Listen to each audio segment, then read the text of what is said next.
군인이 한 명 나와가지고 이제 AK 소총 들고 이제 올라오라고 하니까 이제 올라갔죠. 아, 이제 큰일 났다. 총 들이대는데 뛰진 못하겠더라고요. 다시 중. 아, 그렇죠, 그렇죠. 거기 진짜 이거 기회를 봐서 어떻게 해야겠다고 이제 올라가가지고 무릎 꿇고 앉으라길래 안고 손들라해서 들고 네. 제가 그 여권을 비닐에 싸서 양말에 넣어서 그냥 배낭 안에 넣은 거예요. 제일 대한민국 여권을. 네, 밑에. 와. 이게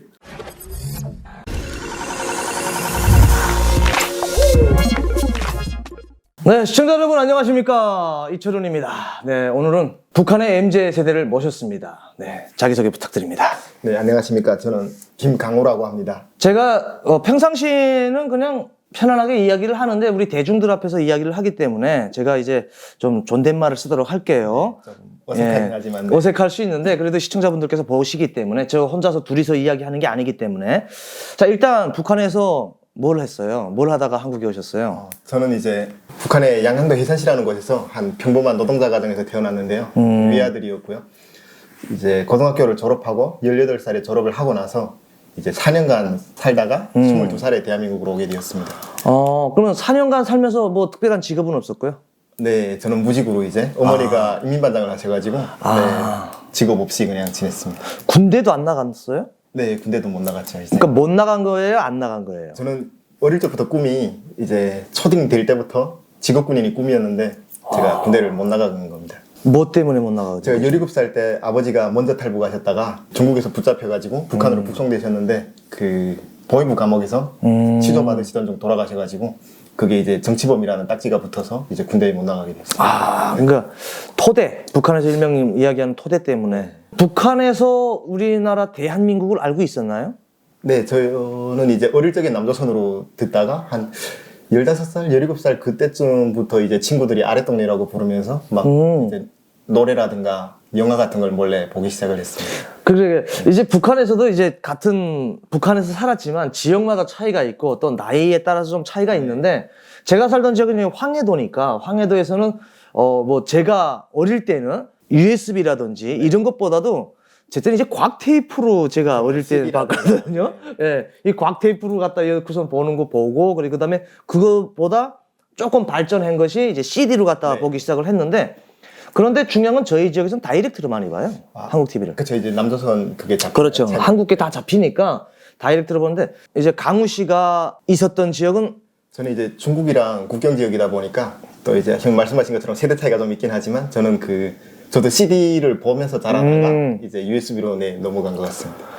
해산 쪽에서 살았잖아요. 그 해산 쪽에 지금 젊은 세대들이 가장 그때 당시에 많이 보던 한국 영화나 뭐 노래 뭐 이런 것들이 많은 거예요. 영화나 드라마 같은 경우에는 제 친구들이 이제 꽃보다 남자랑 그리고 상속자들 그걸 많이 보았습니다. 근데 그 꽃보다 남자, 뭐 상속자들 이런 거는 해산에서 오신 탈북민분들은 다 본 것 같은데. 저는 못 봤어요, 꽃보다 남자를. 지금까지도 보지는 않았는데 저는 되게 그게 막 엄청 와닿거나 공감되진 않았던 것 같아요. 어쨌든 꽃보다 남자인지 남자보다 꽃인지 모르겠지만 많이 본 것 같아요. 사실 노래를 듣거나 하면서는 느낀 게 없는데 그냥 좀 노래가 좀 듣기 좋고 목소리가 예쁘다 이 정도로만 느꼈는데 영화나 드라마를 보면서는 가끔 느껴지는 게 있었거든요. 뭔가 이제 제가 태어나서 이제 자라온 세상이랑은 다르게 제가 아무래도 우물 안에 개구리로 살다 보니까 뭔가 다른 세상이 있다는 걸 그때 처음 알게 되었거든요. 예를 들면 태양을 삼켜라라는 드라마를 제가 채널마다 이제 출연하게 되면 얘기를 많이 했는데 그 드라마를 보면서 느꼈던 게 이제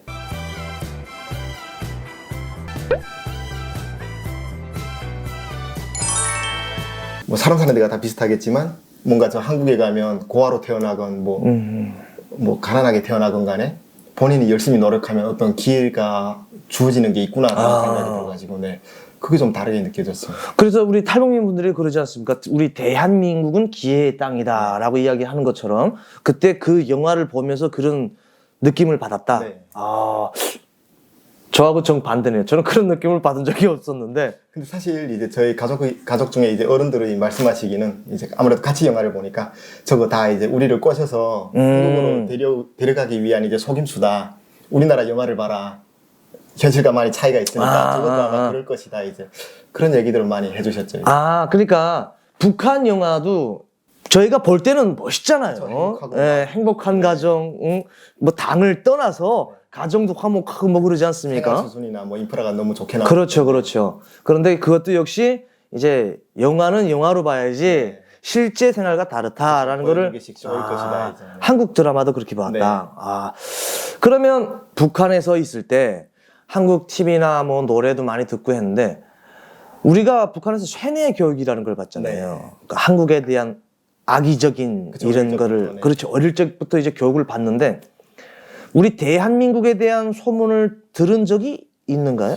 저는 이제 제일 선명하게 기억 남는 거는 원래 이제 직접적으로 듣거나 이런 거는 보통 뭐 주변의 친척이나 뭐 친구들이 남조선에 가서 돈을 보내준다 뭐 이런 얘기들을 가끔 전해 듣다가 지금도 기억에 남는 게 이제 아버지가 돌아가시고 나서 한두 달 뒤쯤인가 그 탈북민 부부가 다시 재입국해가지고 북한에서 인터뷰를 하는 거예요. 북한 채널로 봤거든요. 전기가 막 안 들어왔는데 그때는 막 인민반마다 다 집집마다 모여서 볼 수 있게 뭐 아예 지시상에 내려와가지고 봤는데 그때 제 기억으로 남자분이 28살이고 여자가 29살 이제 이런 부부였는데 여자분의 부모가 북한에 계셔가지고 오라고 해서 돌아왔더라고요. 그래서 그분들이 이제 본인들이 경험해본 한국 사회에 대해서 얘기를 하는데 좀 보면서 좀 반신반의했죠. 왜냐면 뭐 너무나 어려웠고 이제 사람들의 차별이 아무튼 심했다 이제. 그 왕따 당하고 한다는 직업 소리겠죠. 구하기도 너무나 힘들었고 언어가 일단 잘 안 통했고 뭐 그리고 남조선 사회는 어른을 공경할 줄도 모르고 막 이제 우리가 책에서 배운 게 딱 맞는 세상이었다. 네,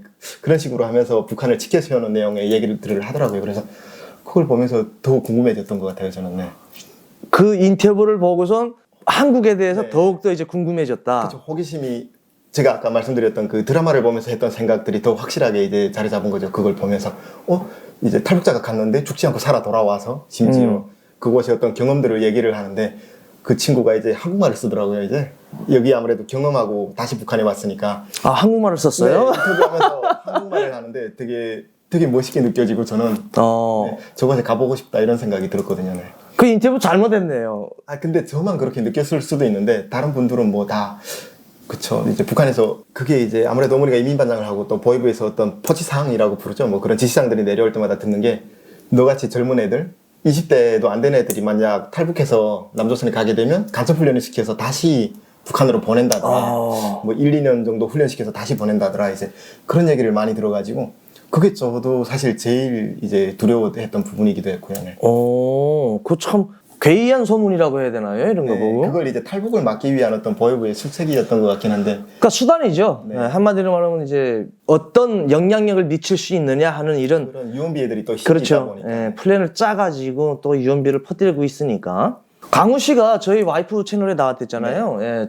최초로 나왔댔죠. 네, 방송에 첫 최초로 나와가지고 그때 이제 많은 분들께서 응원의 말씀도 많이 해주시고 해가지고 그 힘입어서 지금 이제 대학교를 다니고 있고요. 북한에 있었을 때 이제 공부를 잘한 걸로 제가 알고 있거든요. 지금 생각해보면 제가 어릴 적에 그냥 공부에 좀 재미를 붙였던 것 같은데 지금 어디 가서 공부 잘한다는 얘기를 함부로 못하거든요. 그래서 왜요? 제가 지금 국민대학교를 다니고 있지만 그 이제 다른 여기에서 나서 자란 친구들이 공부하는 걸 보면서 느낀 게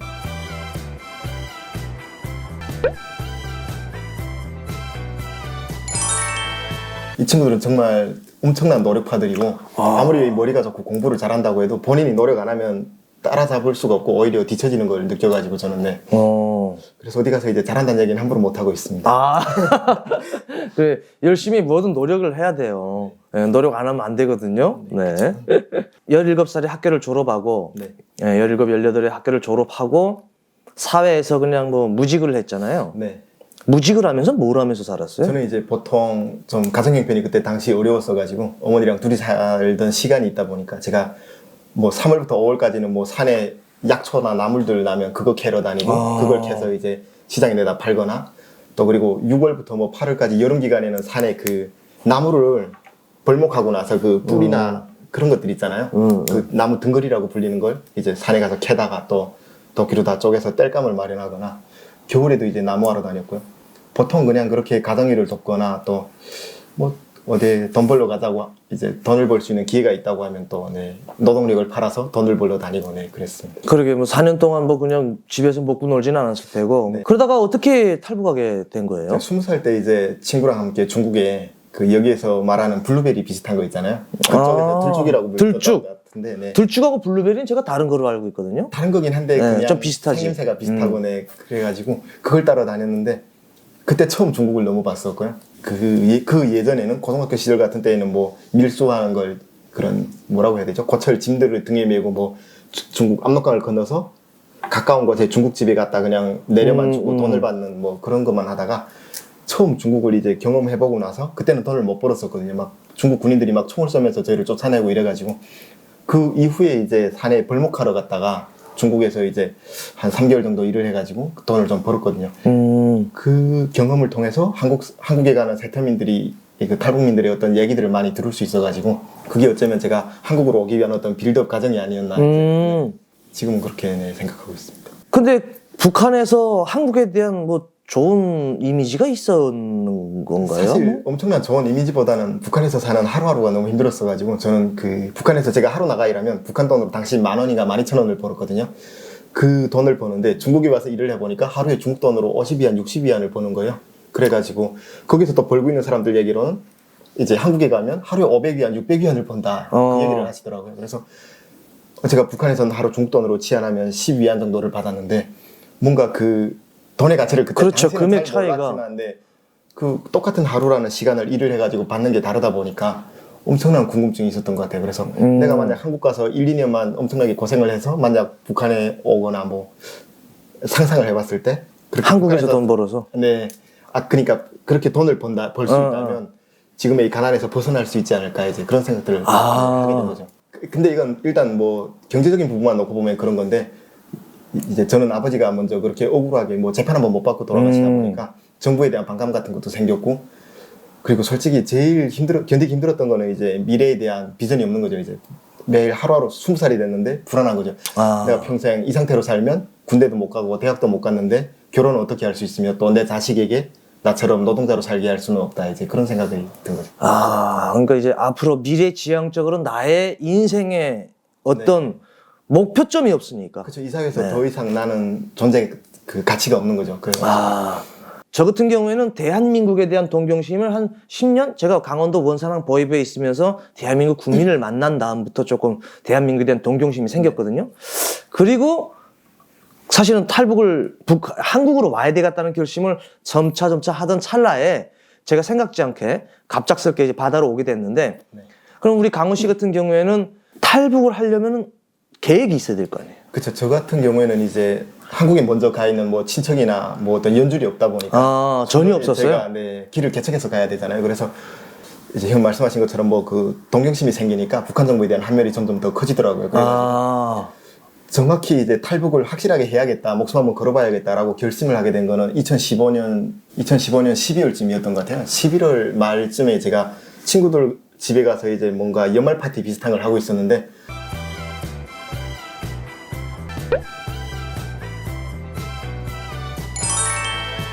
뭔가 그 무리에서 저만 소외된 것 같은 느낌이 들더라고요. 제 친구들은 당시 뭔가 부모님들 덕분에 다 잘 나가고 있고 대학 생활을 하고 있는데 저는 막 그 어떤 희망찬 새해에 대한 기대감이 1도 없고 당연히 그거 뭔지 알죠, 저도. 그래서 그 모임이 끝나서 집으로 올라오고 있는데 저희 집 근처에 있는 군부대 방송에서 뭐 그 탈북자들은 조국을 버린 쓰레기이고 뭐 부모 형제도 모르는 배은망덕한 놈들이고 이제 이런 얘기가 나오는 거예요. 방송에서? 네. 근데 평소라면 그냥 무심코 들었을 건데 그날 기분에 따라서 그걸 듣는데 저는 너무 진짜 그거에 대한 뭐라고 해야 되죠? 막 화가 나더라고요. 왜냐하면 이제 세상에 어느 누가 자기 부모 형제를 버리고 고향을 떠나고 싶겠고 이제 그렇게 만든 본인들이 어떤 그 무능하고 어떤 그런 책임감 없는 행위에 대해서는 일절 책임 뭐 그런 게 없다 보니까 그 일이 있고 나서부터 제가 이제 2016년 5월 말에 탈북을 했거든요. 그래서 6개월이 좀 안 되는 기간을 제가 고민을 하게 됐는데 그날 저녁 확실하게 가야겠다고 결심을 했고요. 이제 저는 아까 말씀드린 것처럼 연줄이 없다 보니까 이제 그때 제가 계획을 세운 건 그거죠. 한국에 뭔가 친인척이 있는 사람을 친구 중에서 누군가를 찾아서 그런 사람이랑 함께 가야겠다. 아무래도 혼자 가는 건 저도 무서우니까 낯선 곳에 가는 거라서. 그래서 그날 저녁 어머니한테 말씀을 드렸죠. 저는 이곳에서 더 못 살 것 같아요, 이제. 어머님한테? 네. 어머니한테 제일 먼저 말씀을 드렸고요. 그리고 어머니가 아예 한마디도 말씀을 못하게 저는 먼저 미리 어머니에게 이제 잡지 말아줬으면 좋겠다. 이곳에서 내가 이제 나의 미래를 어머니가 더 이상 밀어주거나 뭐 해줄 수 없기 때문에 책임질 수 없기 때문에 그냥 응원만 해줬으면 좋겠다. 제가 가서 3년만 이제 기다려주면 내가 어머니 모시러 오겠다. 이제 그런 약속을 하게 된 거죠. 그러고 나서 저는 힘들었던 게 그거였어요. 가끔 제가 자다가 저는 잠이 좀 많았거든요. 그때 당시에는. 그런 제가 새벽 2시나 3시쯤 돼 보면 어머니가 못 주무시고 계속 울고 계시더라고요. 아유. 밤마다 그 어머니 우시는 모습을 보면서 이제 저도 저 자신한테 더 독해지기로 마음먹고 네, 흔들리면 안 된다. 이제 어머니가 울더라도 미래를 위해서 가야겠다. 나는 이제 계속 그런 시간들을 보냈던 것 같아요. 6개월 동안. 이제 강훈 씨가 말한 것처럼 북한에서 동창끼리 모였는데 그 왕따 당하는 느낌. 북한에서는 왕따라는 말보다도 솔직히 한쪽 몰린다 뭐, 네. 뭐 이런 말을 많이 하는데 그 느낌은 저는 뭐 솔직히 말씀드리면 당해보진 못했지만 주변에서 이렇게 보면은 딱 봐도 알려요. 아, 저 친구는 같은 친구에서 좀 밀리는 거 따라하는 게 보이거든요. 북한은 직설적이잖아요, 모든 게. 그렇죠. 네. 표현도 거칠고. 표현도 거칠고 직설적이기 때문에 대놓고 그렇게 막 그냥 이게 솔직히 말해서 자존심 꺾인다는 정도가 아니고 바닥 만드는 거예요. 그렇기 때문에 그 심정을 저도 충분히 이해해요. 그리고 또 저는 그 친구들이 이제 저한테 엄청 잘해줬었거든요. 사실 저희 집이 먹고 살기 힘들 때 이제 뭐 쌀도 모아주거나 나무도 다 모아서 가져다 주거나 그런 친구들임에도 불구하고 제가 어떤 자격지심을 느껴가지고 그런 생각이 들었던 거는 어쨌든 그 땅에 더 이상 미련이 없었던 거겠죠. 아마. 그렇죠. 근데 그 또 대한민국에 대한 동경심이 생기기 시작하니까 또 보이는 것이 이제 새로운 각도에서 보이는 거예요. 북한 체제도 같고 완전 이제 다르게 보이기 시작한 거죠. 그래서 그때 탈북 결심을 그때 정확하게는 가야 되겠다라는 결심을 하고 6개월 동안 준비를 했어요. 네. 그러면 이제 전에 얘기했던 것처럼 이제 한국에 가족 있는 사람을 만났어요? 그 처음에 일단은 한국에 가족이 있는 사람은 못 만났고요. 그게 생각보다 어렵더라고요. 그리고 그때 당시 저희가 가까웠던 친구 중에 한 명이 중국에서 북송대여가지고 보이부 구치장인가 뭔가 있다가 6개월 정도 있다가 나온 친구가 있었거든요. 그래서 아, 저 친구라면 함께 갈 수 있겠다는 생각이 들어서 이제 더 친하게 지내면서 얘기를 나눠봤는데 그 친구도 똑같은 마음이더라고요. 그래서 그 친구랑 함께 우리가 계획을 다시 세웠죠. 이제 너도 한국에 친척이 있는 사람을 찾고 나도 찾아가지고 다시 얘기해보자 해가지고 그 친구도 한 명 찾고 저도 한 명 찾은 거예요. 그래서 이제 누구랑 함께 갈 거냐라는 문제가 생긴 거죠. 4명 다 오면 좋겠지만 또 그 인원이 적을수록 조금 더 안전한 그게 있잖아요. 그래서 저는 그때 했던 생각이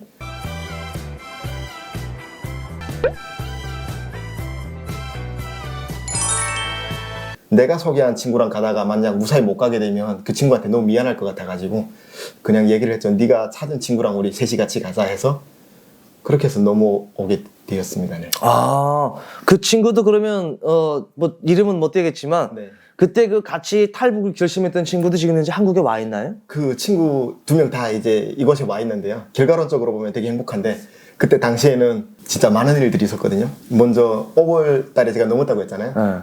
제 친구랑 친구가 이제 한국에 친척이 있는 친구랑 둘이 먼저 넘었고요. 제가 일주일 뒤쯤에 저 혼자 따라 넘기로 했는데 저는 못 넘은 거예요, 그날. 왜요? 그때 강을 넘겨주기로 했던 군인이 뭔가 뭐 근무가 뭐 병동이 뭔가 그래가지고 근무 교대 시간이 바뀌었나 보네. 네, 그래서 그 제 친구 2명은 이미 중국 땅에 넘어가 있는 거고 저는 그때 보천이라는 곳까지 올라갔다가 내려오면서 이거 시작부터 뭔가 불길한데라는 생각이 들었고요. 그리고 제가 막상 그런 이제 한국에 갈 결심을 친인척들한테 오픈을 하다 보니까 어머니는 못 말렸지만 반대하는 분들이 많이 계셨어요. 친척분들 중에서. 네, 삼촌들도 그렇고 뭐 그냥 여기서 우리가 함께 도울 테니까 같이 살아보자 뭐 설득을 되게 많이 막 직업도 소개해 주신 분도 계시고 막 저를 흔들려고 막 이러는데 그때는 진짜 마음이 반반이었거든요. 오게 된 마음은 강을 넘게 된 마음은 이제 먼저 넘은 친구와 한 약속 때문에 저는 어쩔 수 없이 넘어온 것 같은 기분이었어요, 정말. 무슨 마음인지는 알 것 같아요. 제가 보니까 이제 한국으로 가갔다고 하니까 가족이니까 그래도 신고는 하진 않았잖아요. 네네, 네. 그러면서 가지 못하게끔도 일자리도 주고 우리가 같이 어떻게 살 수 있게끔 도우면서 살 수 있게끔 하자라고 했는데 그때 이제 마음이 흔들린다. 그러니까 흔들리는 것처럼 이것도 아니고 저것도 아닌 상태였는데 친구가 넘어갔다고 했잖아요. 그래서 친구 따라 뭐 강남 간다고 이제 약속을 했으니까 지켜야죠. 탈북을 이제 하기 시작했는데 이 탈북 과정이라는 것이 어디를 오든 뭐 삼국을 거쳐서 오든 NLL을 넘어서 오든 그리고 뭐 GP를 넘어서 오든 이 오는 과정에 탈북이라는 것이 가장 어렵거든요. 그렇죠. 루트는 다양한데 목숨을 한번 거는 건 같아요. 그러니까 사람이 목숨 건다고 생각하면은 뭐 그게 목숨 거느냐 뭐 이렇게 생각하시는 분들도 계실 수 있는데 솔직히 탈북민 분들은 많은 분들이 목숨 걸고 오시는 분들이 많죠. 그 여정에서 위험했던 일들이 꽤 많았을 것 같은데.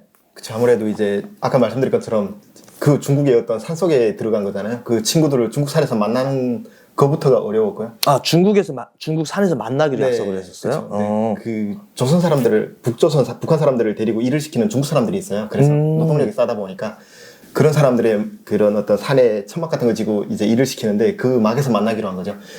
그리고 제가 이제 강을 넘을 때 국경을 지키는 군인이 저한테 중국 핸드폰을 줬는데 너무 급하게 넘다 보니까 강을 그 핸드폰을 못 받고 그냥 건너간 거예요. 그래서 그때 당시 뭐 중국에 일하러 가는 북한 사람들이 이제 여러 명 있었는데 그 중에 군인들도 있고 했는데 막 다시 건너가야 되는 상황인데 못 가겠다고 해가지고 처음에 또 제가 수영해서 다시 북한에 건너와서 그 핸드폰을 받아가지고 또 중국에 수영에 건너가고 하면서 시작부터 되게 만만치 않았던 것 같아요. 막 비도 내렸고요. 아, 그러면 여기서 조금 이해 안 되는 부분이 있기 때문에 저뿐만 아니라 이제 우리 시청자 여러분들 같을 수는 있으니까 그때 처음에 국경경비대 대원이 네. 근무 시간이 이제 바뀌어가지고 그쵸, 네. 들어갔다가 또 언제 나와가지고 만나가지고 그걸 넘게 됐는지. 그 친구들이 뭐 예를 들어서 5월 18일 날에 넘었다고 가정을 해보면 제가 그 이틀 뒤에 넘기로 했다가 못 넘었고요. 그리고 닷새 정도 지나서 딱 일주일 뒤쳐져가지고 제가 넘었거든요. 그때는 그 국경경비대 대원하고 네. 약속을 했어요. 네네. 그리고 그 친구한테는 한국 간다는 얘기가 아니고 중국에 일하러 가는데 제가 중국에 머무는 시간을 뭐 하루당 얼마씩 계산해서 돈을 주겠다고 약속을 했고요. 선불도 뭐 몇백 원 줬고 이제 그런 상황이었습니다. 아, 그래서 이제 넘어간 거로군요.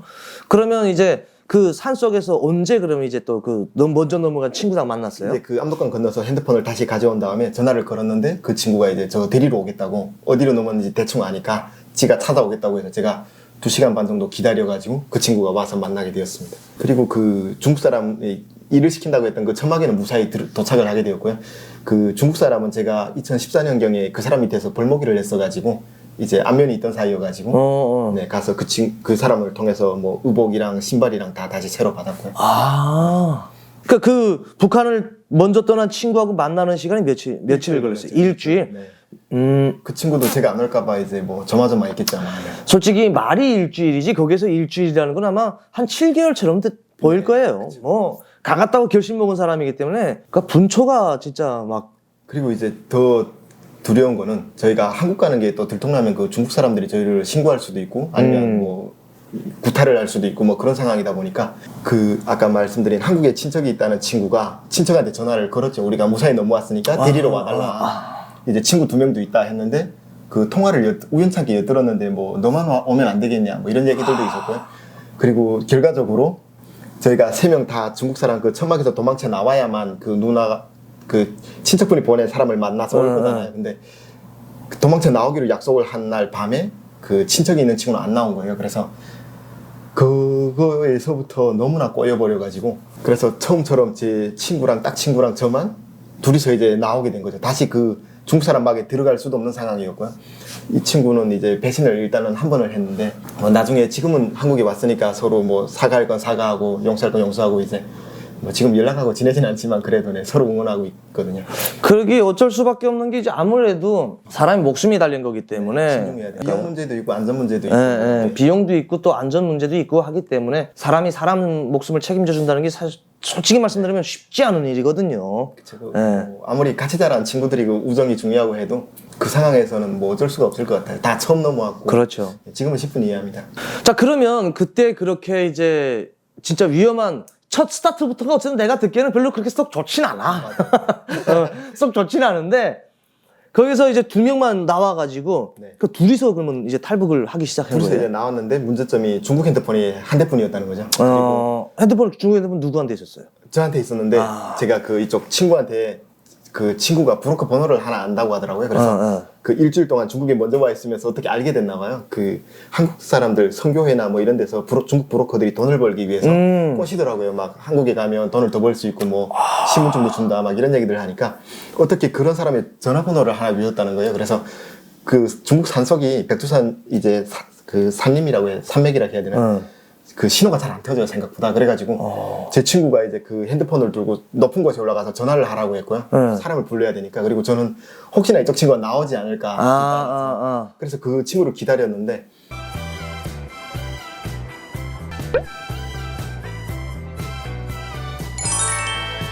아무리 기다려도 안 나가지고 제가 이제 전화하러 간 친구한테 올라갔는데 길이 어긋난 거죠 둘이. 아이고.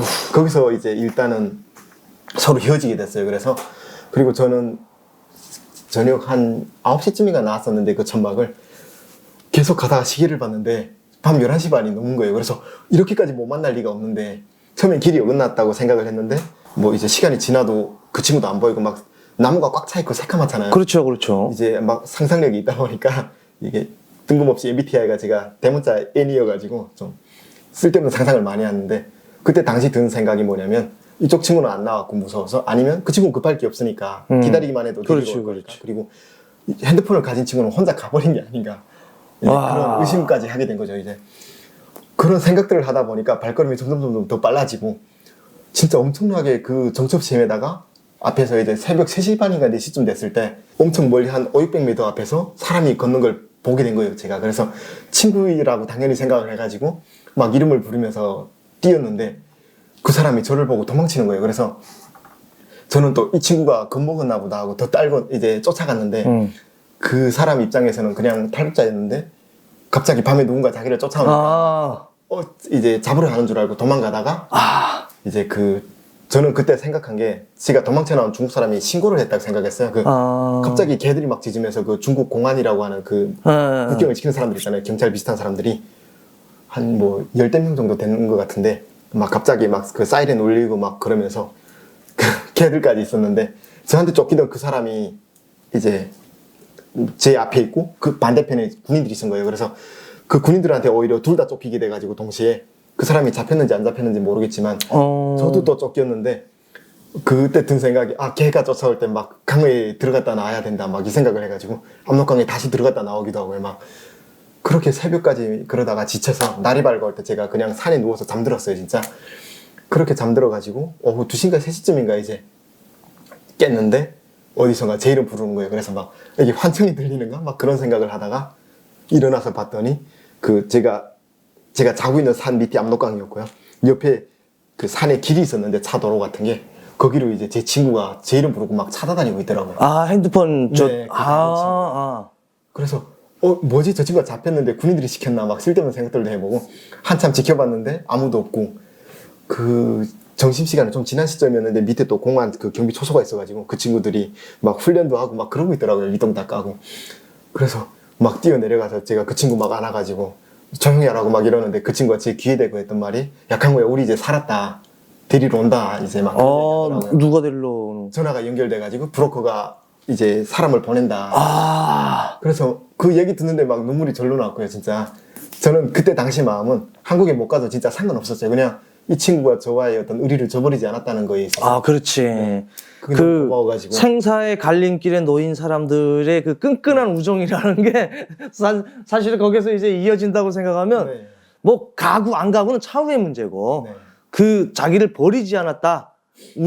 그건 정말 그 친구는 또 이제 물을 엄청 잘 마셔요. 목이 마른 걸 갈증을 잘 참지 못하는 친구여가지고 제가 그 중국막에서 도망쳐 나올 때 물을 큰 병이 하나 챙겼었는데 제가 그걸 정신이 없었는데 그걸 계속 들고 다녔더라고요. 그 친구는 또 그거에 감동을 받았더라고요.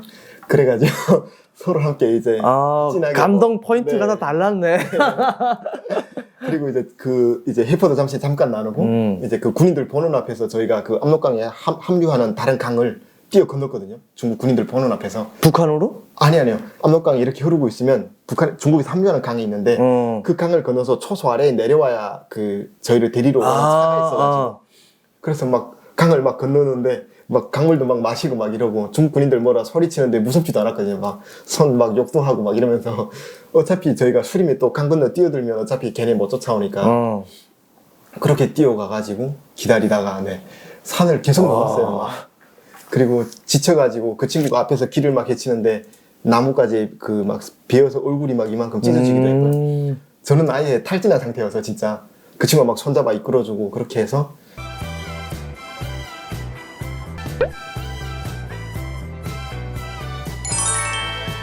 그 브로커 차를 볼 수 있었죠. 길에 대기하고 있는 차를. 진짜 이제 3명이 같이 넘어갔지만 2명이서 그러니까 네. 탈북을 하게. 그 친구는 저희가 데려가려고 했던 친구는 그 중국 사람 막에 있었고요. 그냥.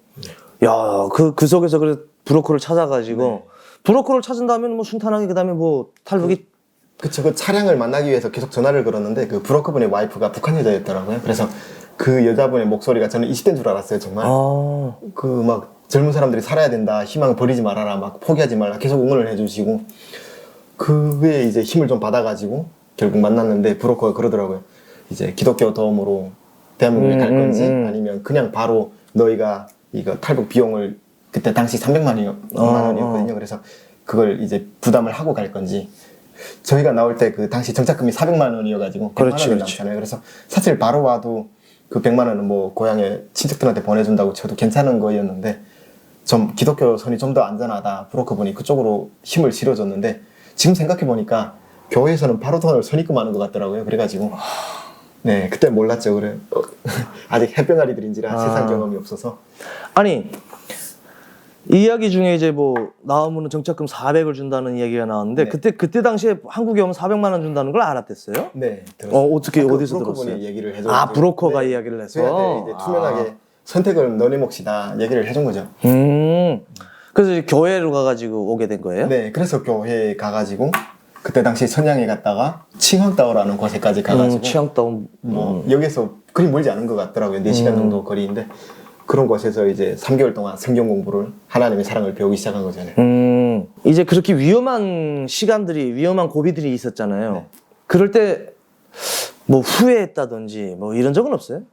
제일 기억에 남는 거는 그 브로커 차를 타고 제 고향 그 해산시 맞은편에 장백현이라는 곳인데 그 장백현을 차가 벗어날 때 돌아보게 됐잖아요. 사람인지라. 아 그렇지 그렇지. 봤는데 그냥 눈물이 좀 나더라고요. 그리고 다시 오지 않기로 결심을 한 곳이지만 눈물이 났는데 제 친구가 이제 우리 독해지자 막 그런 얘기하고 돌아보지 말자 이러고 손잡길래 그냥 그래 우리 이제 아직은 갈 길이 머니까 그냥 그것만 기억에 남습니다. 그 고향 마지막 고향 풍경을 바라본 거잖아요. 다시 못 오겠구나 이 생각을 했죠. 그리고 저는 개인적으로 이제 아버지가 그렇게 탈북했다가 돌아가셨기 때문에 그게 좀 더 부담감이 컸던 것 같아요. 아버지처럼 될 수도 있겠다. 아 그렇지 그렇지. 탈북하면서 생각했던 거 이제 한국에 오면은 뭘 해야 되겠다라는 생각은 했댔어요? 처음에는 이제 공부해야겠다. 그게 제일 컸습니다. 네. 공부해야 되겠다. 네. 이제 고등학교 때는 당연히 계속 전교 1등은 뭐 당연한 거였고. 전교 1등 했어요? 3, 4등도 몇 번 했었거든요. 그래서 시에서? 네. 그때 공부를 제가 진짜 잘하는 줄 알아가지고 그것의 공부는 아시다시피 뭐 김일성이나 뭐 그 일가의 어떤 혁명의 그렇지. 이어도 이제 잘하는 거다 보니까 국영수는 당연히 후순위였고요. 그래서 공부를 하고 싶었는데 대학교에 못 갔던 어떤 그게 컸던 것 같아요. 컴플렉스처럼 느꼈던 것 같기도 하고. 제가 그래서 한원을 나와서 바로 대한민국에서 그 대안학교에 고3에 입학을 해가지고 대학교 준비를 하게 되었습니다. 어렵게 어쨌든 이 고비 저 고비를 넘어서 뭐 친구와의 헤어짐도 있었다. 또 다시 또 만나가지고 울고 뭐 진짜 첫 스타트부터가 탈북이 진짜 쉽지 않았던 것 같은데 한국에 처음으로 딱 도착했을 때 어땠어요? 첫 인상이 한국이? 제가 이제 집 나온 지 5개월 만에 인천공항에 비행기가 내렸거든요. 내렸고 이제 뭐 많은 분들이 뭐 인천공항의 크기나 뭐 대교 건널 때랑 뭐 그런 말씀을 해주시던데 저는 그냥 살았구나라는 그 안도감이 제일 컸었고요. 그러니까 그건 안 보였다. 네. 그리고 그 뭐 국정원 직원들 선글라스 끼고 마중을 나왔었는데 그냥 멘트 한마디가 좀 기억이 남고요. 그냥 어시로 고생 많았습니다. 뭐 그 말 한마디가 좀 찡하게 이제 와닿았던 게 있고요. 바로 이제 피법으로 막 그 신체 검사 같은 거 하러 병원에 가잖아요. 그냥 그런 거 귀엽고 이제 국정원이라는 곳에 들어가는구나. 네, 그런. 그때 첫 인상은 그래서 그랬군요. 이게 원래 사람이 이성적으로 넣고 말하면 이제 강우 씨 이야기한 게 맞거든요.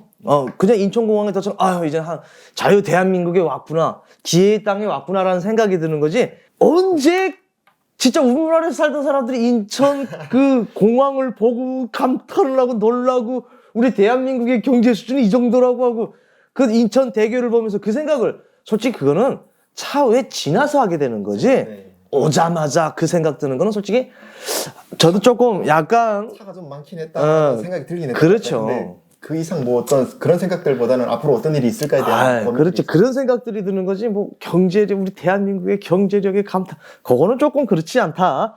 요 말씀 드리고 싶고요. 그렇게 도착을 해가지고 대한민국에서 이제 국정원 조사받고 하나원 나와가지고 한국에 딱 나오니까 본인이 생각하고 본인이 상상했던 대한민국이 맞았는지. 초반에 솔직히 한국 생활 1년 차까지는 괜찮았던 것 같아요. 네. 그리고 1년 좀 안 됐을 시점부터 그 어떤 현자 타임이라고 하나요? 그 현실에 대한 어떤 생각들을 하게 됐는데. 현타. 네. 그 예를 들면 뭐 고향에 남겨진 어머니에 대한 걱정이나 그리고 그게 제일 컸던 거죠. 이제 외로움이나 뭐. 그러니까 1년이 지나서. 네, 왜냐면 이제 한국에 와서 첫 추석을 뭐 명절을 맞이한다거나 설날을 맞이하거나 할 때 이제 집 생각이 많이 났었죠. 저는 또 솔직히 이제 한원을 수료하고 나서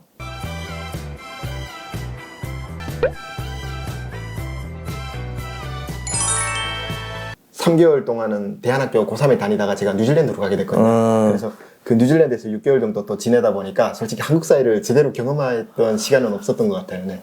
자, 뭐 한국에 와가지고 1년 안에 뭐 그 대안학교도 다니고 그리고 뭐 또 뉴질랜드도 가고 그 어학연수인가요? 그거? 네. 네, 어학연수도 가고 했는데 그러면 한국의 사회에서 나와서 뭐 살면서 제일 어려웠던 건 어떤 것들이 있을까요? 사람이 뭐 다 좋을 수는 없지 않습니까? 그렇죠, 네. 이제 정보의 부족이 제일 컸었던 것 같고요. 초반에는 예를 들어서 공부하고 싶은데 대학교가 뭐가 있는지도 잘 몰랐었고요. 알려주시는 분들이 많은데 제대로 막 이해하고 들은 것 같은데 또 돌아보면 기억이 안 나요. 그렇죠, 그렇죠. 그리고 뉴질랜드 갔을 때까지는 딱히 어려움을 못 느꼈어요. 첫 3개월은. 그리고 그게 제가 중국에서 기독교 도움을 받아서 오다 보니까 그 선교사님 통해서 간 거거든요. 그래서 제가 6개월 정도 뉴질랜드에 있으면서 그 선교사님과의 생각이 좀 달랐던 부분이 있었어요. 그래서 그 선교사님이 원하시는 건 제가 그곳에서 대학을 졸업하고 이제 제가 목사감이 되기를 바랬는데 목사님이 되라는 거였죠. 그리고 그렇게 해야 목사님이 되라? 네, 제가 그때 당시 성경책을 좀 잘 외웠어가지고 그럼 공부를 잘했으니까 외우는 걸 잘했겠죠. 성령의 어떤 은혜를 받았다 막 이러시면서 그래서 그분이 제가 그런 길을 가게 되면 어머니를 구출해오는 과정을 내가 도와주겠다 이제. 당시 저는 그 목사님한테 신뢰가 좀 있었던 게 아무래도 저희를 구출해 오신 분이기도 했고 또 진짜 친아버지 같은 그런 사랑을 주셨거든요. 막 몸소 요리도 해주시고 막 맨날. 그래서 믿고 기다리고 계속 다른 친구들이 다 공부 포기하고 한국으로 돌아올 때 저는 끝까지 남아 버티려 했는데 이제 시간이 지나면서 정착금을 뭐 저도 초반에 어머니에게 보내드리기도 했고 그 400만 원이 생각보다 작더라고요. 금액이. 네, 뭐 필수품들만 사고 뭐 옷만 사 입고 해도 다 없어지더라고요. 그래서 뉴질랜드 가서 학비 부족이나 뭐 이런 것들도 겪었고요. 제가 그리고 그 뉴질랜드에서 5, 6년을 목사님 말씀처럼 공부를 하면 그 사이에 어머니가 살아계실지에 대한 걱정이 커가지고 그래서 저는 공부를 나중에 해야겠다 이제 그렇게 생각하고 그래서 공부를 접은 거구나. 목사님께 한국에 가야겠습니다. 제가 한국 가서 돈을 벌어서 어머니 모셔오고 난 후에 공부를 하겠습니다라고 말씀드렸잖아요. 제가 목사가 안 되겠다고 했더니 그냥 내치셨거든요. 목사 안 되겠다니까 내쳤다고요? 네, 그래서 돌아가라 해가지고 그때 당시 제가 그 뉴질랜드 6개월 기간의 생활비나 숙식비를 약속과 다르게 다 개별 부담을 했어가지고 돈이 없었어요. 목사 나갔다고 한다고? 네. 그래서 거의 정착금은 뭐 당연히 다 썼었고 뭐 기초생활수급비도 잘렸었고 그래서 돈이 없었어요 그곳에서. 그래서 이제 돌아올 때가 전화할 데가 없었는데 제가 그때 형님한테 전화를 했었죠. 카톡을 했었는지 전화를 했는지 모르겠는데 그냥 형 나 한국에 돌아가야 될 것 같아요 했더니 그래 너무 잘됐다 그냥 공부하러 갔는데 실망 그런 것도 안 하고 그래서 근데 뭔 일 있어 해서 내가 티켓 값이 없어요 했더니 바로 86만 얼마인가 정확히 결제를 해가지고 제가 그 비행기로 왔고요. 인천공항에 비 오는 날 형님이 차 끌고 마중을 나와주셨고. 맞아요. 그때 회사 생활할 때입니다, 제가. 그리고 그 이전에도 제가 이제 정신적으로 좀 방황하고 힘들어할 때 뉴질랜드 가기 전에도 일주일에 한 번씩 찾아와줬어요, 진짜. 제가 음치라서 노래하는 거 되게 싫어하는데 맨날 노래방 가가지고 노래 잘하는 거 막 자랑하면서 그냥 형만 믿어라 막 이러면서. 어쨌든 그런 일들이 있었던 것 같아요. 뭐 이렇게 저는 뭐 솔직히 잘 기억이 안 나는데 그렇게 다 기억을 하고 있는데 뉴질랜드에서 올 때 제가 마중 나갔던 기억은 나요. 다행이네요. 그래도 사실 형님은 좀 성격이 이런 말하기 좀 못한데 뭐라고 해야 되죠? 좀 특이? 뭐 아무튼 모난 것 같아요. 조금 그래요? 달라요. 네. 그런가 내가 다른 사람들 동그라미면 혼자 세 모여가지고 이게 그래도 그게 가치가 있는 거니까 오히려 뭐 어쨌든 아픈 말 뭐 가끔 하고 하는데 괜찮아요. 저는 그 무조건 긍정적인 사람이 아니라서 아닌 건 아니다고 또 얘기를 하는 그런 성격이거든요. 근데 어쨌든 제가 잘 기억은 안 나지만 그런 것이 이제 강훈 씨에게 많이 도움이 됐다면은 저야 더 바랄 거 없죠. 네. 나중에 꼭 보답을 할게요. 아유 뭐 앞으로 정치 일꾼 할 때 저 서기를 갖다 쓰세요 좀. 자 그러면 한국에 와서 제일 놀랐던 건 어떤 것들이 있어요? 제일 처음에 놀랐던 거 그거였어요. 저희가 하나원에서 초등학교에 김장 담그기 봉사가 나갔었는데 아이들이 되게 해맑고 귀엽고 이제 그런 인상을 많이 받았고요. 실제 하나원을 나와서 느꼈던 거는 여고딩들이 담배를 많이 피운다는 거. 진짜 충격을 엄청나게 저는 이제 보수적인이라고 하는 게 맞는지 모르겠지만 이제 유교의 어떤 문화에서 자라다 보니까 특히나 북한 사회가 그렇다 보니까 담배 피우는 여자가 없었잖아요, 길거리에서. 그게 제일 큰 충격이었습니다. 아, 신선하게. 여성들이 담배 피는 게 제일 충격이었다. 예. 흡연은 건강에 해롭습니다. 남자가 설거지한다는 얘기도 많이 들었는데 그거는 뭐 그렇게 고개를 끄덕끄덕 할 수 있었는데 막상 보니까 이제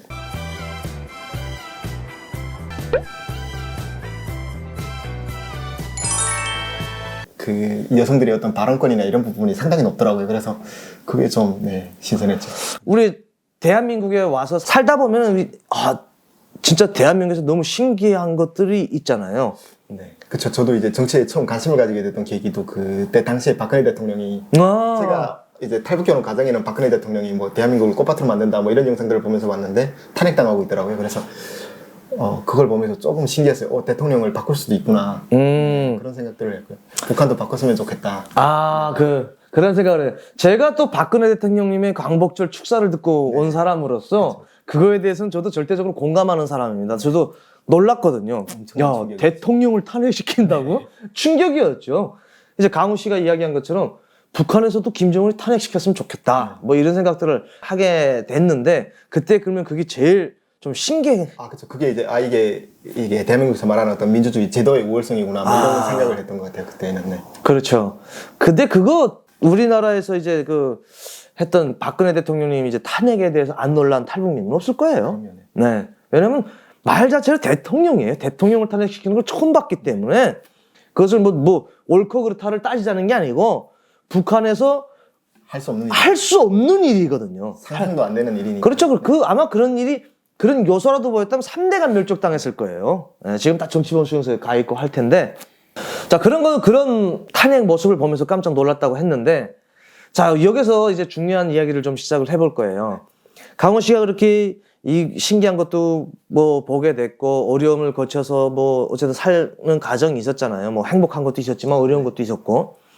그런 과정에 이제 부모님을 모셔와야 되겠다는 결심을 하고, 뉴질랜드 어학연수를 그만두고 한국으로 왔어요.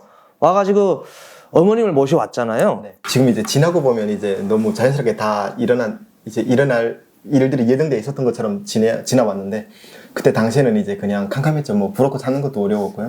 또 당시 손에 돈도 없었고요. 그리고 이제 어머니와 연락만 간간히 몇 달에 한 번씩 하는 정도였어가지고 처음에는 그 일을 해서 돈을 버는데 매트리스 거기서 일을 하면서 월급을 받아서 220인가 얼마 처음에 받았는데 그걸로 이제 어머니한테 몇 달에 한 번씩 돈을 보내드리고 저도 생활비하고 하면서 모으는 게 쉽지가 않더라고요. 그렇죠. 그래서 이제 그 건설 현장에서 일하는 형들 밑에 가서 또 그때 당시 일당이 13만 원인가 했는데 그렇게 해서 돈을 모으기 시작하다가 제가 전에도 말씀드린 게 있는데 그 KT에서 핸드폰 판매사를 했어요. 그렇게 해서 돈을 벌기 시작하니까 통장에 돈이 1,000만 원을 넘기기 시작하니까 이제 어머니 모셔올 수 있겠다라는 생각이 들었고 이게 정말 하늘의 뜻인지 모르겠지만 제가 핸드폰을 팔면서 그 브로커를 하는 분의 자제를 만난 거죠. 저보다 형님이었는데 그 형님이 이제 핸드폰 사러 왔다가 우연히 대화가 잘 통했고 서로 세터민이다 보니까 이제 말투만 듣고도 서로 알아보고 얘기하다가 좀 친하게 지내고 또 술 한잔하고 하면서 그 형이 제 어머니가 고향에 있는 걸 알게 되고 제가 또 모셔오고 싶다 얘기를 했더니 형이 아는 이제 브로커들이 있으니까 도와줄게 해서 이제 브로커를 찾게 된 거죠. 그리고 우연치 않게 그렇게 이제 또 만나게 됐네요. 그렇죠. 금액도 당시 뭐 어머니 한 분 모셨는데 900만 원 정도만 받겠다. 원래는 정가가 얼마였어요? 그때 당시 1200, 1300만 원 정도 했었던 것 같아요. 그래도 그때는 많이 쌌네. 그게 강 넘기는 비용이었고요. 이제 거기서 중국에서 또 동남아나 뭐 이런 데 돌아오는 비용을 뭐 400만 원이나 500만 원. 또 그건 강 넘기는 비용이 또 그렇고 또 오는 비용이 또 다르고. 네. 아이고. 그거 위에 어머니가 써야 되는 돈도 또 있어야 되는 거고. 또 저는 어머니가 또 재혼을 하셔가지고 그때 당시 북한에서 또 그 어머니가 재혼하셨는데 그 새아버지를 두고 올 수 없잖아요. 그렇죠. 두 분이다 보니까 금액이 3천만 원을 훨씬 그렇지. 더블로 되니까. 그리고 이제 이야기했던 것처럼 우리 탈북민 분들도 그렇지만 이제 새로 오시는 탈북민 분들도 이 영상을 보시면은 그렇게 대한민국이 또 그렇게 만만한 나라가 아니에요. 네. 되게 쉽게 생각하시는 분들도 있는데 여기 오면 더 그냥 왕창왕창 볼 것처럼 생각하시는 분들인데 그 전 세계의 어떤 나라도 똑같습니다. 노력이 없이는 공짜가 없는 게. 자기의 노력이 없이는 성공의 여지가 있을 수가 없어요. 근데 사실 저도 이제 하나원 뭐 탈북 결혼 과정에서도 그랬고 하나원에서 지낼 때까지만 해도 사회 나가면 그냥 내 인생 앞으로 꽃길이고 그러게 뭐 길에서 돈 줍는 줄 알았어요. 맞아요. 그게 약간의 지금 착각을 하고 있는 게 하도 미디어만 많이 보다가 와가지고 에? 실제 어떤 분은 그렇다잖아요. 자기 학교 갈 때 헬기 타고 가는 줄 알았다잖아요. 자유를 찾아왔으니까 네. 그게 대가가 있는데 책임이 따르는데 그렇죠. 그걸 인지를 못했죠. 그때. 그건 공산주의, 사회주의 시스템에서 살던 분들이 아직 좀 그래서 그런데 좀 살다 보면은 그렇게 이렇게 체험하고 느껴보면은 만만하지 않구나 하고 아마 생각할 겁니다. 그러면 그 어머니를 이제 모셔갔다는 계획을 하고 네. 그 실행을 했잖아요. 네. 그 과정에서 제가 알고 있기로는 조금 안 좋은 일이 있었던 걸로 알고 있거든요. 네. 그게 이제 코로나 직전이었거든요. 2019년 4월경이었는데 그 전달 3월부터 제가 어머니랑 부쩍 연락을 많이 하면서 이제 그때 말씀을 드렸어요. 제가 어머니 모셔올 준비가 된 것 같다. 이제 그때 집 나올 때 했던 약속을 지킬 수 있게 되었다. 이제 그런 말씀을 드렸고 어머니가 오케이 했어요. 나도 이제 이것이 못 살겠다. 너 있는 데 가서 죽어야겠다. 이제 그런 말씀을 하셔가지고 어머니 결심도 갖고 하고 하니까 그래서 이제 또 브로커도 찾았고 뭐 어떤 금액적인 부분도 뭐 어머니 모셔오거나 후에 대화를 더 하자 해서가지고 거의 다 얘기가 끝났었어요. 그래서 그때 저는 그 탈북해 오는 과정 중에 제일 무서웠던 게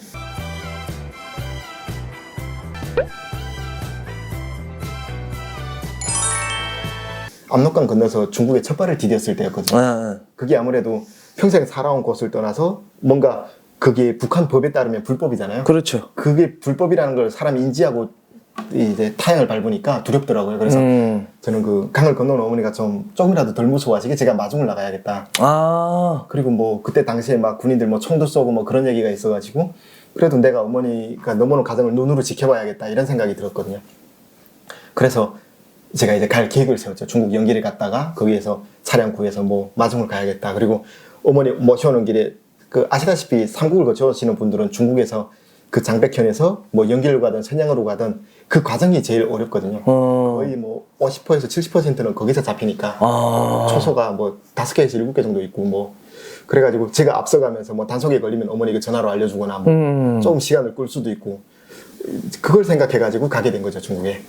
그래서 중국을 가게 된 거로군요. 그래서 중국 브로커들 섭외해가지고 차량도 2대 빌리고 뭐 조선족도 당연히 있어야 되고 한족도 있어야 되고 뭐 그런 사람들을 찾아가지고 고용을 해가지고 갔습니다. 그걸 중국으로 직접 본인이 가가지고 다 한 거예요? 2019년 5월 11일에 제가 가가지고 2019년이면 2016년에 탈북을 했나요? 탈북은 네. 언제 했죠? 2016년 5월에 탈북했고요. 2016년 5월에 탈북했으니까 어머니의 약속 3년 만에 모시고 오겠다라는 약속을 지키었네요. 근데 이렇게 이제 중국까지 가가지고 직접 뭐 다 섭외를 했잖아요. 뭐 브로커고 뭐고. 지금 이야기를 듣어보면 아주 순탄하게 지금 흘러가고 있는데 순탄치 않았잖아요. 그쵸. 그게 그 계획은 계획대로 안 되더라고요. 그게. 그렇죠. 계획대로 모든 것이 됐으면은 할 일도 없었죠. 제가 알고 있기에도 어머님을 모시러 가는데 변수가 생겼어요. 네. 그래서 본인이 직접 대한민국 여권을 가지고 북한으로 넘어가는 사태가 벌어집니다. 그 이야기를 좀 들려주세요. 그게 어떻게 된 거냐면 사실 제가 그 아까 말씀드린 것처럼 연길에 도착을 했었잖아요. 이제 계획에 의하면 그 브로커 분이 어머니를 강을 넘겨주고 제가 연길에서 장백현에 가서 딱 만나가지고 모셔오면 되는데 그 브로커 분이 어머니를 못 넘긴 거죠, 강을. 그 이제 집에 사람을 보내서 어머니한테 데리러 보냈는데 뭔가 얘기가 잘 안 돼가지고 처음에 일단 못 넘었고요. 제가 거기서 이제 차량이랑 사람들 데리고 장백현에 갔어요. 이제 이동을 했는데 7시간 걸리더라고요, 차량으로. 그 막 백두산 밑에 산줄기를 진짜 돌고 막 엄청 그 코너가 엄청 많더라고요. 그리고 신호도 잘 안 터지고 핸드폰이. 그리고 이제 장백현에 저녁 시간쯤에 도착을 했는데 와, 감회가 새롭더라고요. 3년 만에 건너편을 보니까 맨날 그 구글 지도로 찾아만 그렇지. 구글링 하다가 이제 딱 가서 봤더니 엄청 바뀌었더라고요. 막 역전도 새로 다 털고 짓고 아파트들 많이 짓고 그래가지고 제가 북한에서 나서 자라서 20년 동안 이제 바라봤던 곳에서 그쪽을 다시 봤는데 숙소도 잡고 이제 그 또 중국은 그런 걸 해야 되더라고요. 뭐 북한처럼 뭐 숙박 등록. 등록을 해야 숙박 되는데. 등록을 해야 된다고요? 네, 중국이? 여권도 있어야 되고요. 이제 기다렸죠, 저녁에 전화가 오기를. 그날은 전화가 안 왔고요. 다음날에 이제 어머니랑 전화 통화가 됐는데 갑자기 어머니가 얘기를 바꾸신 거예요. 무서워서 못 갈 것 같다. 이제. 엄마가? 네. 갑자기? 그런 얘기를 하셨는데 어머니가 이제 제가 보내준 돈으로 중국 핸드폰을 구입을 했었어요. 근데 그 폰을 또 누구한테 빌려줬다가 뭐 그 유심 있잖아요. 그 전화기 돈이 다 나가서 거기는 선불폰이니까 그런 유심을 어떻게 돌려받아가지고 저랑 전화 통화가 안 되고 막 이러면서 두려워하시더라고요. 그 이유를 다시 여쭤봤더니 어머니가 강을 건너왔을 때 저를 어디에서 찾을 수 있냐 이제 만나지 못하고 헤매면 어떡하냐. 이제 어머니 심정도 이해가 가는 게 뭐 남편도 그렇게 잃었고 그렇지. 두려워하셨겠죠. 아무래도 그렇죠. 50년 넘게 그곳에 사셨으니까. 그리고 이제 다른 이제 두려운 부분이 뭐냐고 여쭤봤더니 좀 그냥 무섭다. 나중에만 안 되겠냐. 계속 그 얘기를 하시더라고요. 그리고 원래 3분 이상 통화하면 안 되거든요. 막 도청당하고 하니까. 그 와중에 어머니 핸드폰에 그 요금이 떨어져가지고 통화 딱 끊긴 거예요. 2분 30초인가 뭐 짧게 그 오후 3시쯤에 통화를 했는데 그게 19년 5월 20일이었거든요. 제가 그 통화가 끊기는 순간에 막 엄청 불안하더라고요. 이게. 그렇지. 불안감이 또 이제 밀려오기 시작하는 제가 거죠. 또 그 장벽에 나와 있다 보니까 막 북한 사람들 지나다니는 게 막 보이고 나네 그 심장이 막 엄청 빨리 뛰고 이제 그래가지고 제가 결심을 한 게 그날 저녁에 7시 반쯤에 강을 건넜는데 그 넘기까지는 사실 엄청난 고민을 했었고요. 그러게 그 북한으로 다시 넘어가면 다시 못 올 수도 있다는 생각을 했을 텐데. 두렵기도 했고요. 잡힐 수도 있잖아요. 그렇죠. 브로커분이랑 통화를 했을 때는 제가 넘어가서 만약 어머니를 모시고 건너와서 제가 전화를 브로커에게 걸면 제 비용은 당연히 안 받겠다고 하셨고요. 이제 저도 건네줄 수 있다. 이제 네가 한국 사람인 것만 숨겨라. 그냥 따라오는 뭐 그 집 친척이 있다고 할 테니까 같이 건너면 된다. 쉽게 얘기가 됐어가지고 그러면 내가 강을 무사히 건너기만 하면 되겠네. 그렇게 생각을 한 거죠. 그리고 이제 다음으로 고민을 했던 게 법에 위배되는지를 이제 검색을 해봤는데 그 하나원에서 교육을 받잖아요. 그래가지고 저는 북한에 다시 건너가는 게 불법인 걸 알아가지고 네이버에 검색을 했더니 국가보안법 뭐 잠입탈출 위반으로 그렇죠. 뭐 최소 3년 이상의 뭐 5년까지 형을 받을 수 있다. 실형이다. 이제 나와 있더라고요. 그래서 거기서 사실 멈칫했어요. 당시 제가 25살이었는데 3년에서 5년을 살면 30. 28이 9에 나오는데 그렇지. 저 공부는 언제 하고 이제 거기서 되게 갈등되더라고요. 저도 이제 어떤 미래에 대한 인생 계획이라는 게 있는데 그게 두렵더라고요. 사실 그걸 고민을 좀 많이 했어요. 그러다가 결론적으로 제가 이제 결론을 내린 게 그거였죠. 이제 어머니가 20년 넘게 키워줬는데 뭐 3년 바칠 수 있지 않겠냐. 그리고 그것도 무사히 성공하고 난 뒤에 얘기다 보니까 감당할 수 있다 이제. 그래가지고 결심을 했죠. 건너야겠다 이제. 그래서 그날 네, 그날 저녁 7시 반쯤에 중국 그 마트 가가지고 검은 후드티랑 사 입고 네. 근데 넘어갈 때 뭘 가지고 넘어갔어요? 후드티 사 입고 뭐 좀 친척 애들한테 주고 이제 간식거리도 좀 사고 이제 배낭 하나에 딱 작은 배낭에 짐을 담고 혹시나 몰라서 칼도 하나 사서 팔에 감고 네. 근데 확실히 이렇게 지금 이야기 중에 좀 제가 말씀드려서 그렇지만 가서 잡힐 수도 있고 그래서 전쟁 준비가 안 돼서 준비를 한 거죠. 아니 살지 말지 모르는 그 상황에서 애들 간식을 주겠다고 예? 근데 정말 사실 저는 또 생각한 게 이제 그래도 중국에 몰래 일하러 다녔던 경험도 있고 강을 건너다 발각되잖아요. 다시 중국에 건너왔다가 다른 곳에 올라가서 또 건너면 된다 이런 마인드여가지고 그러니까 계속 그 도둑질도 했던 놈들이 계속 한다고 하잖아요. 그것처럼 강을 계속 넘었던 사람이니까 그거에 대해서 좀 아니까 좀 있었지. 저 같은 경우에는 그쪽으로 넘어갔다가 상상도 할 수가 없어요. 상상도. 이제 저는 해산에서 나서 자랐잖아요. 그래서 그렇게 준비를 해가지고 8시쯤에 강변에 나와서 이제 계속 봤죠. 이제 건너야 될 곳을 보고 했는데 거기서부터 꼬였던 것 같아요. 그 근무를 서던 군인들이 밥 먹으러 갔다고 저는 생각을 했는데 가는 사람을 분명 한 명을 봤는데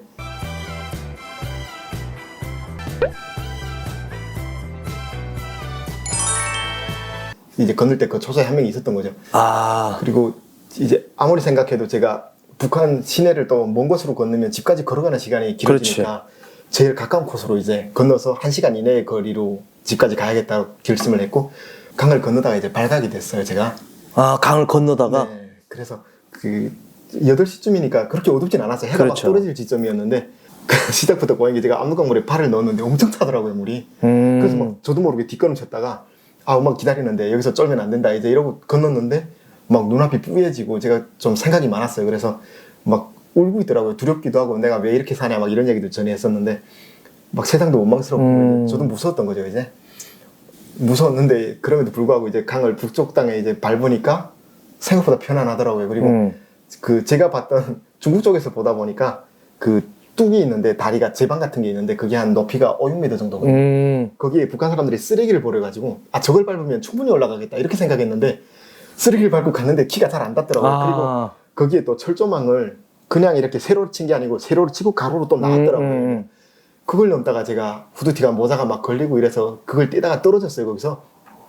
그래서 발각돼가지고 군인이 한 명 나와가지고 이제 AK 소총 들고 이제 올라오라고 하니까 이제 올라가죠. 아, 이제 큰일 났다. 총 들이대는데 뛰진 못하겠더라고요. 다시 중. 아, 그렇죠, 그렇죠. 거기 진짜 이거 기회를 봐서 어떻게 해야겠다고 이제 올라가가지고 무릎 꿇고 관절하길래 안고 손들라 해서 들고 배낭 벗으라 벗고 이제 뭐하냐 해가지고 제가 아까 저기서 이제 이런 뭐 시계랑 갖고 놀다가 떨어뜨려서 물건 찾으러 내려왔었는데 지금 못 찾아갖고 그냥 올라가려던 길이다 이제 얘기했죠. 그랬더니 이제 걔가 그 배낭을 풀라고 짐을 그래서 배낭을 이제 앞에다 풀놨죠. 그랬더니 얘가 갑자기 그 총 개머리판을 제 얼굴이랑 이제 가슴을 막 때리더라고요. 그래서 뭐 대수 때 때리길래 맞았는데 그렇게 아프진 않았어요. 사실 제정신이 긴장하다 그렇지, 보니까 그렇지. 아팠다기보다 이제 그냥 이제 손 들고 있으라고 해서 이제 만세하고 있는데 얘가 짐을 여는데 제가 그 여권을 비닐에 싸서 양말에 넣어서 그냥 배낭 안에 넣은 거예요. 대한민국 여권을. 네, 밑에. 와.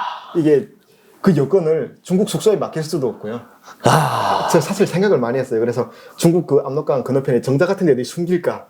그랬다 뭐 찾으면 어떻게 되지? 그렇지. 엄청난 고민을 하다가 결국은 내 몸에 지니는 게 제일 안전하겠다 이렇게 생각했어요. 그래서 핸드폰을 허리에 묶었고요. 여권은 이제 가방에 넣었는데 조금 있다가 여권이 나올 것 같은 거예요. 얘가 막 그 꺼내고 있는데 그래서 아픈 척하고 있다가 이제 걔 다리 잡아서 넘어뜨렸어요. 그리고 이제 몸싸움을 한 거죠. 그 군인이랑.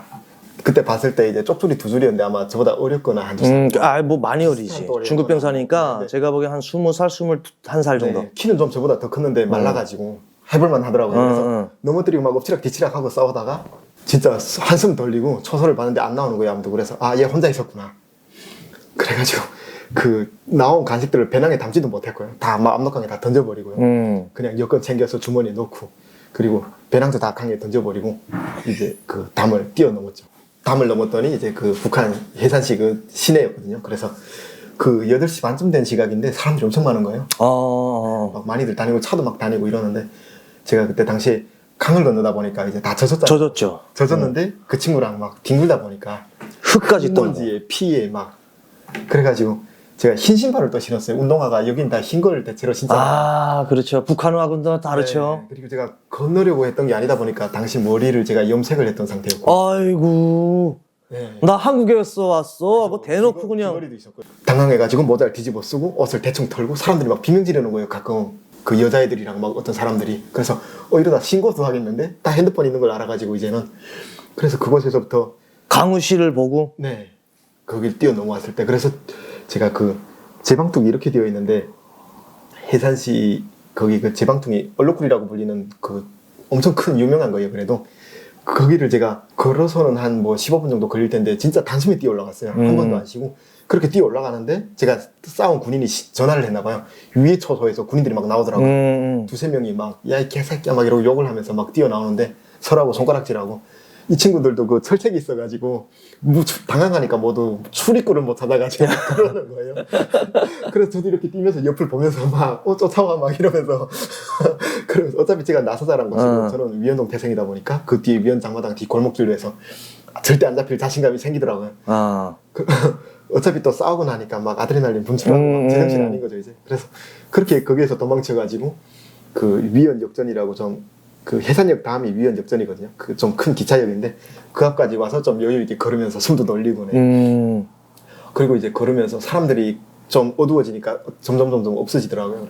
그 집 방향으로 이제 걸어 올라가는데 김정일이 왔다가 신발공장이라는 곳이 있어요. 유명한 곳인데 그 신발공장 앞에서 웬 남자랑 여자가 싸우고 있는 거예요. 부부간인데 그 남자는 술에 막 만지상되었고 와이프를 막 엄청 때리고 있더라고요. 그리고 와이프가 뭘 잘못했는지 모르는데 막 그 남편 이름 부르면서 막 잘못했다고.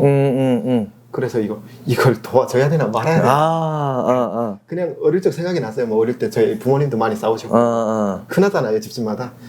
여긴 여전히 이런 곳이구나 실감 나더라고요. 그래가지고 그냥 지나가면서 그래서 굳이 도와줄 필요는 없겠다고 그 남자랑 그냥 어깨빵 하면서 지나갔거든요. 그 걔가 막 뭐라 욕하든 말든 그냥 저는 제 갈 길 갔는데 그렇게 해서 이제 집에 도착해가지고 문을 두드렸죠 이제. 그렇게 막 두드려갖고 어머니가 막 짜증내면서 나가셔가지고 밤중에 누가 문 두드리니까 저를 알아보면 그냥 그 자리에서 주저앉으셨어요. 아무 말 한마디도 못하셨고요 진짜. 야, 한국에 간 아들이 북한으로 왔어요. 얼마나 당황스러웠겠어요. 제가 어머니 막 안아 부축해서 집에 들어가면서 막 니 왠지 올 것 같더니 진짜 건너왔다고 이 도깨비 같은 놈이 막 이러고 욕하시고 그냥 들어가서 그냥 저는 짐도 제대로 못 풀고 싸우다 그땐 몰랐는데 막 여기 엄청 아프더라고요 가슴이.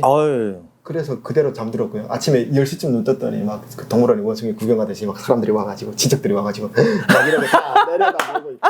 그러니까 한국 갔다가 1년 만 3년 만인가요? 3년 만에. 3년 만에 왔는데 머리 염색했어. 귀에 그 찡 박았어. 어? 이게 뭐야? 그게 그 지금 한국에서 살다가 대한민국 여권을 가지고 북한으로 다시 넘어갔어. 뭐 이게 뭐 간첩 임무 받고 왔는지 진짜. 그렇게 생각했더라고요. 어. 친척들이. 진짜 그렇게 간첩 임무 받고 다시 들어간 건지 누가 알겠냐고요. 신고해야 된다는 생각을 했을지도 모르겠는데 제가 아무래도 젊었고 간첩 임무 받고 왔다고 생각할 수도 있는데 제가 그때 당시에도 북한 정부에 대한 욕을 많이 했어요. 아버지가 돌아가시고 나서 그 다음에 김정일을 죽어가지고 그 12월 말에 막 그 모자이크 동상 지키러 나가 있고 하면서 그때 제가 욕을 엄청 했어요. 죽은 사람을 못하러 이게 왜 강제로 이걸 하는지에 대해서는 아빠가 그렇게 돌아가시니까 불만감이 많아가지고 얘라면 뭔가 임무받고 왔겠다 이제 이런 생각들을 했던 것 같아요. 그래서 뭐 그러거나 말거나 저는 이제 눈 떴더니 어머니랑 뭐 그냥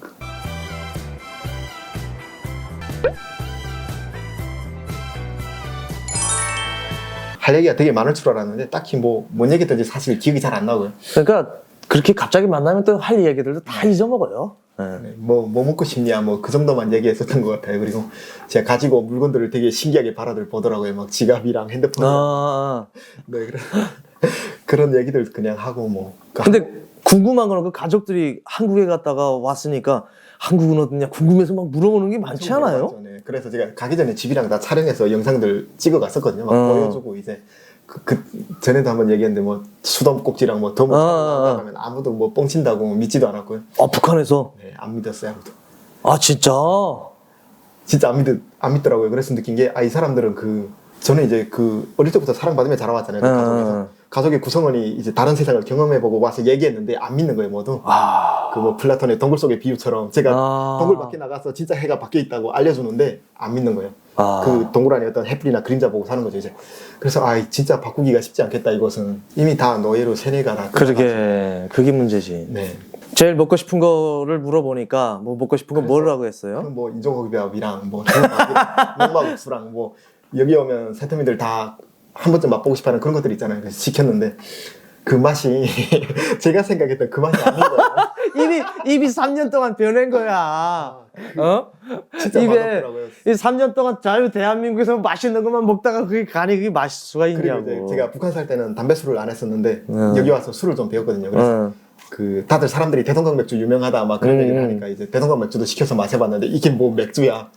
그게 시원하지 않아서 그래요. 카스 생각나는 거예요. 그래가지고 뭐든 제가 생각했던 그게 뭔가 환상이 좀 보태졌던 것 같아요. 왜냐면 다시는 못 보고 못 느껴보니까 그렇지. 막 좋게 생각하는 그런 기억들이 남은 것 같아서 막 삼겹살도 구워 먹고 하는데 그곳에서의 아무튼 식사는 그냥 좀 별로였던 것 같아요. 그러니까 아무래도 북한에서의 음식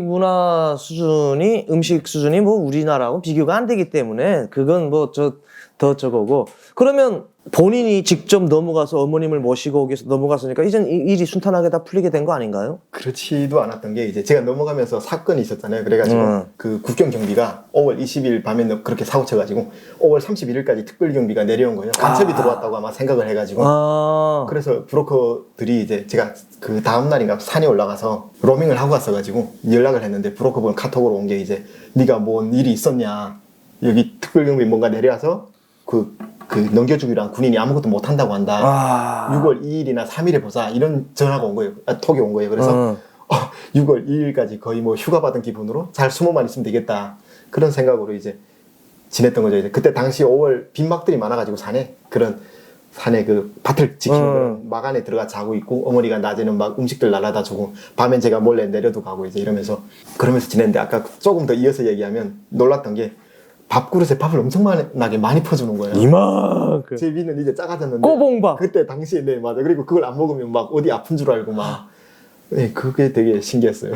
꼬봉밥 퍼주면서 많이 먹어야 되고. 그리고 머리를 감으려고 했는데 이제 여기 와서 샤워기를 맛봤는데 그 막 소랭이에 엎드려서 막 하려니까 엄청나게 불편한 거예요. 그래서 진짜 여기서 죽어도 못 살겠다. 샤워로 목욕하고 머리 감던 사람이 그쵸. 그 소래라고 하는데 북한에서 우리나라는 뭐라고 하나요? 대야라고 하나? 그쵸. 거기다 머리 틀어박고서 머리 감으려니. 네. 샴푸는 있더라고요. 다행히 샴푸랑 린스가 있고 물을 그 큰 가마에 끓여가지고 하는데 이게 진짜 구석기 시대도 아니고 뭔가 제가 진짜 시간 여행을 한 것 같았어요. 뭔가 안 믿기더라고요. 제가 아. 그 경험했던 한국이 꿈속인 것 같고 진짜 잠을 자고 깨날 때마다 느끼는 건데 내가 여기서 계속 나서 자랐나? 이런 생각이 들고요. 낯설지가 않고 이질감이 아예 없더라고요. 제가 넘었던 3년 전과 다르지 않아가지고 생활. 그러니까 현타가 오는 거죠, 현타가. 그리고 슬슬 날짜가 다가올수록 두려웠던 건 또 이제 이러다 못 갈 수도 있겠다 이런 생각도 들었고요. 점점 거기서 살면서 북한에 대한 네. 정이 붙는 건 아니었겠죠. 절대 아니었고.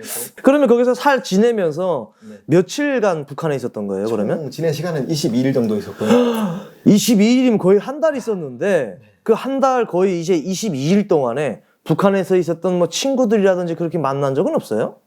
너무 사실 엄청 보고 싶어가지고 이게 되게 민폐. 그러니까 그게 이제 3년 동안 살다가 친구들 아예 안 보다가 그 친구들은 한국 간 거 알았을 거 아니에요? 네, 갈 때 제가 또 얘기도 하고. 그 얘기를 왔어가지고. 했으니까 또 알았을 거 아니에요? 그러면 갔다가 왔으면은 그 친구들을 보고 싶은 그 감정은 분명히 있었을 것 그래서 같은데 내가 편지를 썼어요. 누구한테요? 친구들에게. 네, 어. 특정인이라고 이름을 안 적었고요. 그냥 친구들에게 돌려보게끔 이제 그냥 보고 싶은 친구들로 해가지고 A4 용지에 거의 한 장, 두 장 정도 써가지고 그때는 이제 고마웠었던 거랑 뭐 못했던 말들이랑 그런 마음들 담아서 적었고요.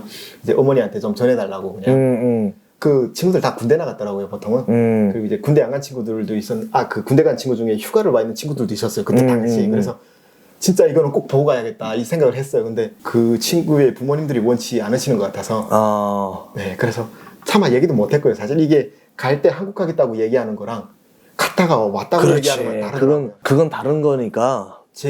보고 싶은 건 제 마음인데 그걸 저로 인해서 그 사람들 가족들이 피해보는 거랑 제 가족들이 다 위험하잖아요, 일단. 그래서 사실 말 못하고 그냥 중국돈 조금씩 있던 거 그냥 좀 나눠서 주라고 했고 그냥 그렇게 끝났어요. 친구들 보고 싶었던 마음은. 그리고 그 보이부에서 자꾸 저희 집에 와서 뭔가 뒤져가고 이래가지고 어머니가 제 사진들 다 불태웠더라고요. 저는 사실 북한 다시 가서 제일 기대했던 게 사진 가져오는 거. 예, 친구들 모습도 보고 싶고 사진을 다 핸드폰에 찍어오면 되잖아요. 근데 한 장도 없어가지고 그게 너무 아쉬웠고요. 핸드폰 로밍을 일주일이면 탈출할 줄 알고 계속 일주일씩 연장을 한 거예요. 그 연장하러 갈 때마다 이제 중국이 보이는 높은 산에 올라가서 하는데 또 3분 이상 하면 또 도청당하고 하니까 뭐 군인들이 차로 막 잡으러 오잖아요, 보이부에서. 그게 두려워서 또 핸드폰 불빛 안 나오게 옷 뒤집어 쓰고 막 그렇게 하고 내려오다 보면 탈영한 군인들이나 뭐 아니면 아무튼 군인들이 계속 돌아다니더라고요, 밤에. 그것도 엄청 신경 쓰였고 가끔 마주치기도 했고요, 군인이랑. 그래서 이게 진짜 위험한 상황이구나를 엄청 뼈저리게 실감을 했고요, 거기서. 그러다가 6월 10일 날 밤에 이제 다시 그 군인들이랑 약속한 날짜가 돼서 나갔는데 그날도 또 어찌저찌 안 돼가지고 올라와가지고 저는 혹시나 하는 그날 사람 예감이라는 게 정말 신기한 게 20일 동안 아무 일도 없이 지냈잖아요. 너무 불안한 거예요, 그게. 그래가지고 하루 그날 아침인가 어머니가 한국에 있는 지인한테 도움을 요청했는데 통화를 13분 한 게 찍힌 거예요, 기록에, 제 핸드폰에. 그래서 그걸 보고 어머니한테 이게 뭐냐 이제 이랬더니 동화를 앉아서 이제 통화가 좀 길어졌다 이러더라고요. 그래서 그때부터 제가 불길한 예감이 들었어요, 많이. 그리고 그 도움을 요청했던 이유는 한국 돈으로 300만 원이나 400만 원만 있으면 다른 군인을 매수해서 강을 넘을 수 있는 길이 있더라고요, 많이들. 다른 산을 찾으려고 이제 도움을 요청했는데 아무도 도움 안 주고 이제 또 그리고 그 뭐죠? 제가 다녔던 핸드폰 그 회사에서는 월급도 안 넣어줬고요, 심지어. 제가 돌아 못 올 줄 알고 당연히. 그런 상황이다 보니까 제가 이제 실패하고 들어왔을 때 어머니랑 아버지 먼저 들여보내고 이제 저희 집이 있으면 그 뒤에 학교가 있거든요. 그 학교 담벼락 뒤에서 좀 지켜봤어요. 근데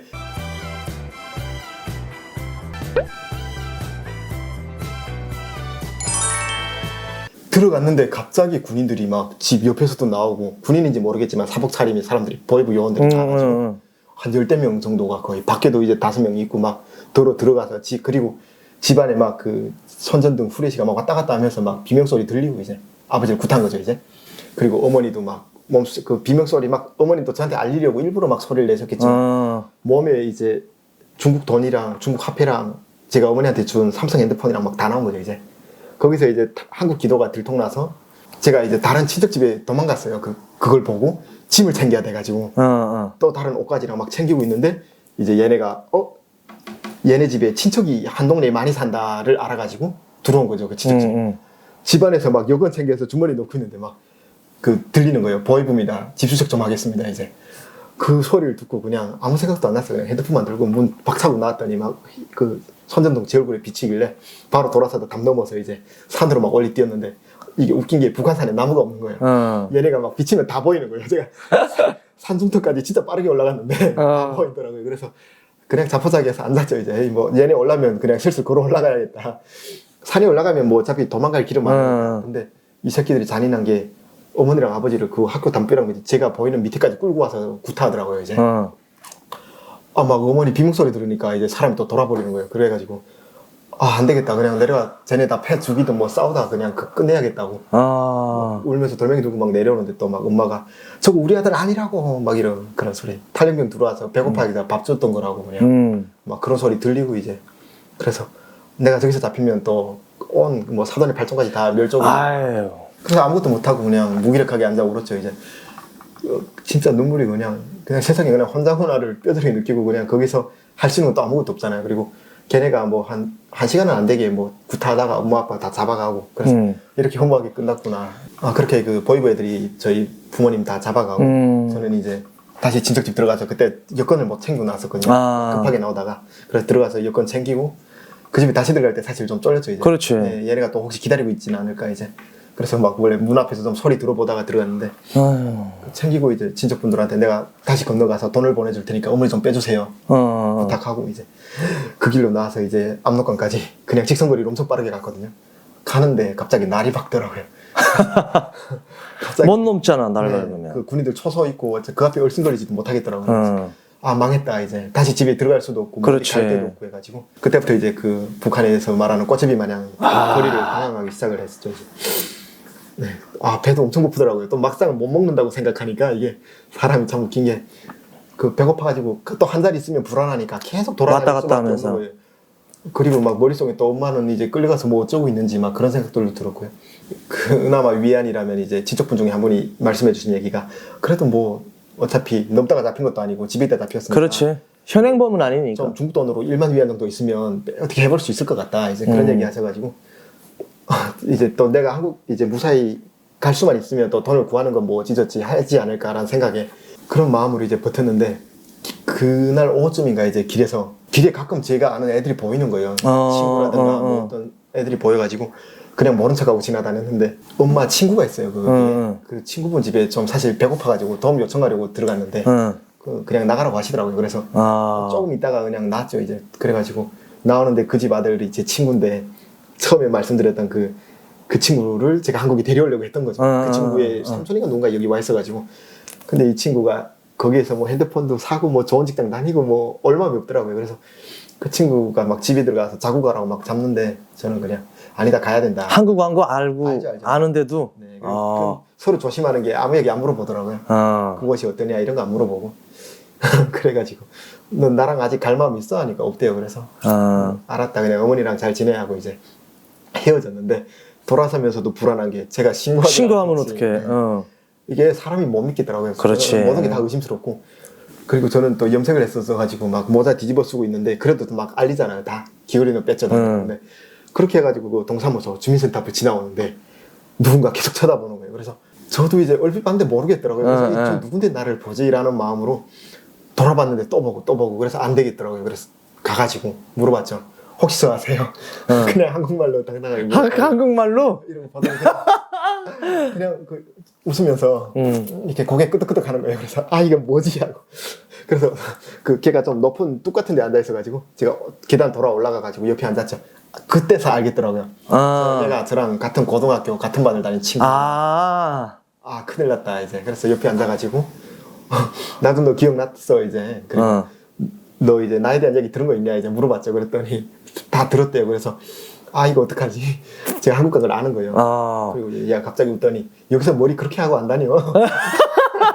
근데 나도 웃긴 게 말은 3년 동안 살다 나니까 한국 어투가 분명히 있을 텐데 저는 거기 말을 아무리 흉내내도 안 되지. 제가 한국말, 중국말, 뭐 북한말 막 섞여가지고 이상한 사투리를 쓰는 거예요. 그냥. 그러니까 그 친구도 들었을 때 이제 이질감이 좀 느껴지니까 너 말투도 이상하다 이제 그런 얘기도 해주고 그냥 이제 뭐 두려워하지 말고 그냥 자연스럽게 행동해라 이제 조언도 해주더라고요. 그래서 그 친구랑 이런저런 얘기하고 그 친구가 뭐 군대 간 제 친구 애를 남친을 7년째 기다리고 있고 막 그런 얘기를 하길래 와, 여기에서는 여자애들 1년도 안 기다리는데 막 그런 생각도 나고 그런 얘기를 하면서도 저는 항상 긴장해가지고 이 친구랑 어떻게 헤어져야 되나를 엄청 고민했어요. 그래서 그 친구도 근데 그 주민센터 뭔가 일보러 왔었는데 다음 행선지가 또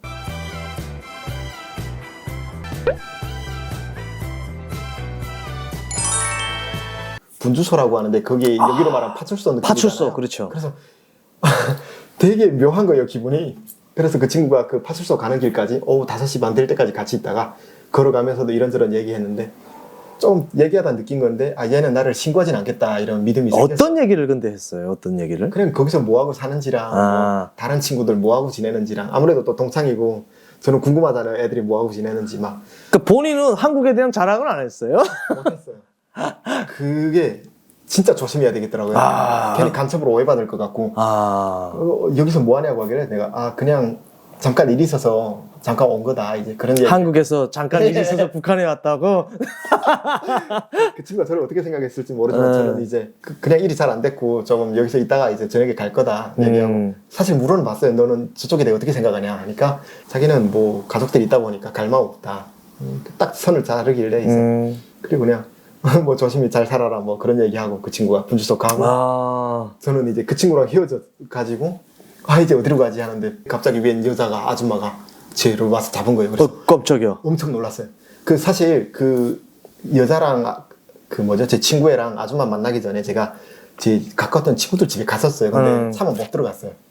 가긴 갔는데. 네, 갔는데 차마 못 두드렸죠. 이제 제가 들어갔다 걔네 잡히면 그리고 보이부도 바보가 아니고 저를 잡으러 왔다 어머니 잡아갔는데 제 친구들 집에 안 가봤을 리가 없어가지고 그리고 또 나오다가 그 동네 할아버지들 그 이민방 경비 완장들 여기 왜 왔냐 자꾸 말 걸더라고요. 이제 붙잡고 막 그래서 저 친구 집 왔는데요. 이제 막 한국말 계속 자연스럽게 나오는 거예요. 그냥 제 일상 용어들의 외래어랑 막 섞여 있고 하니까 동무 만나러 왔습니다 해야 되는데 그래서 저도 아차 싶어갖고 다행히 그 할아버지가 기가 좀 못 오셔가지고 뭐라고 하고 다시 물어보시는데 여기 동무집이 있어서 왔다가 없어서 가는 길이다.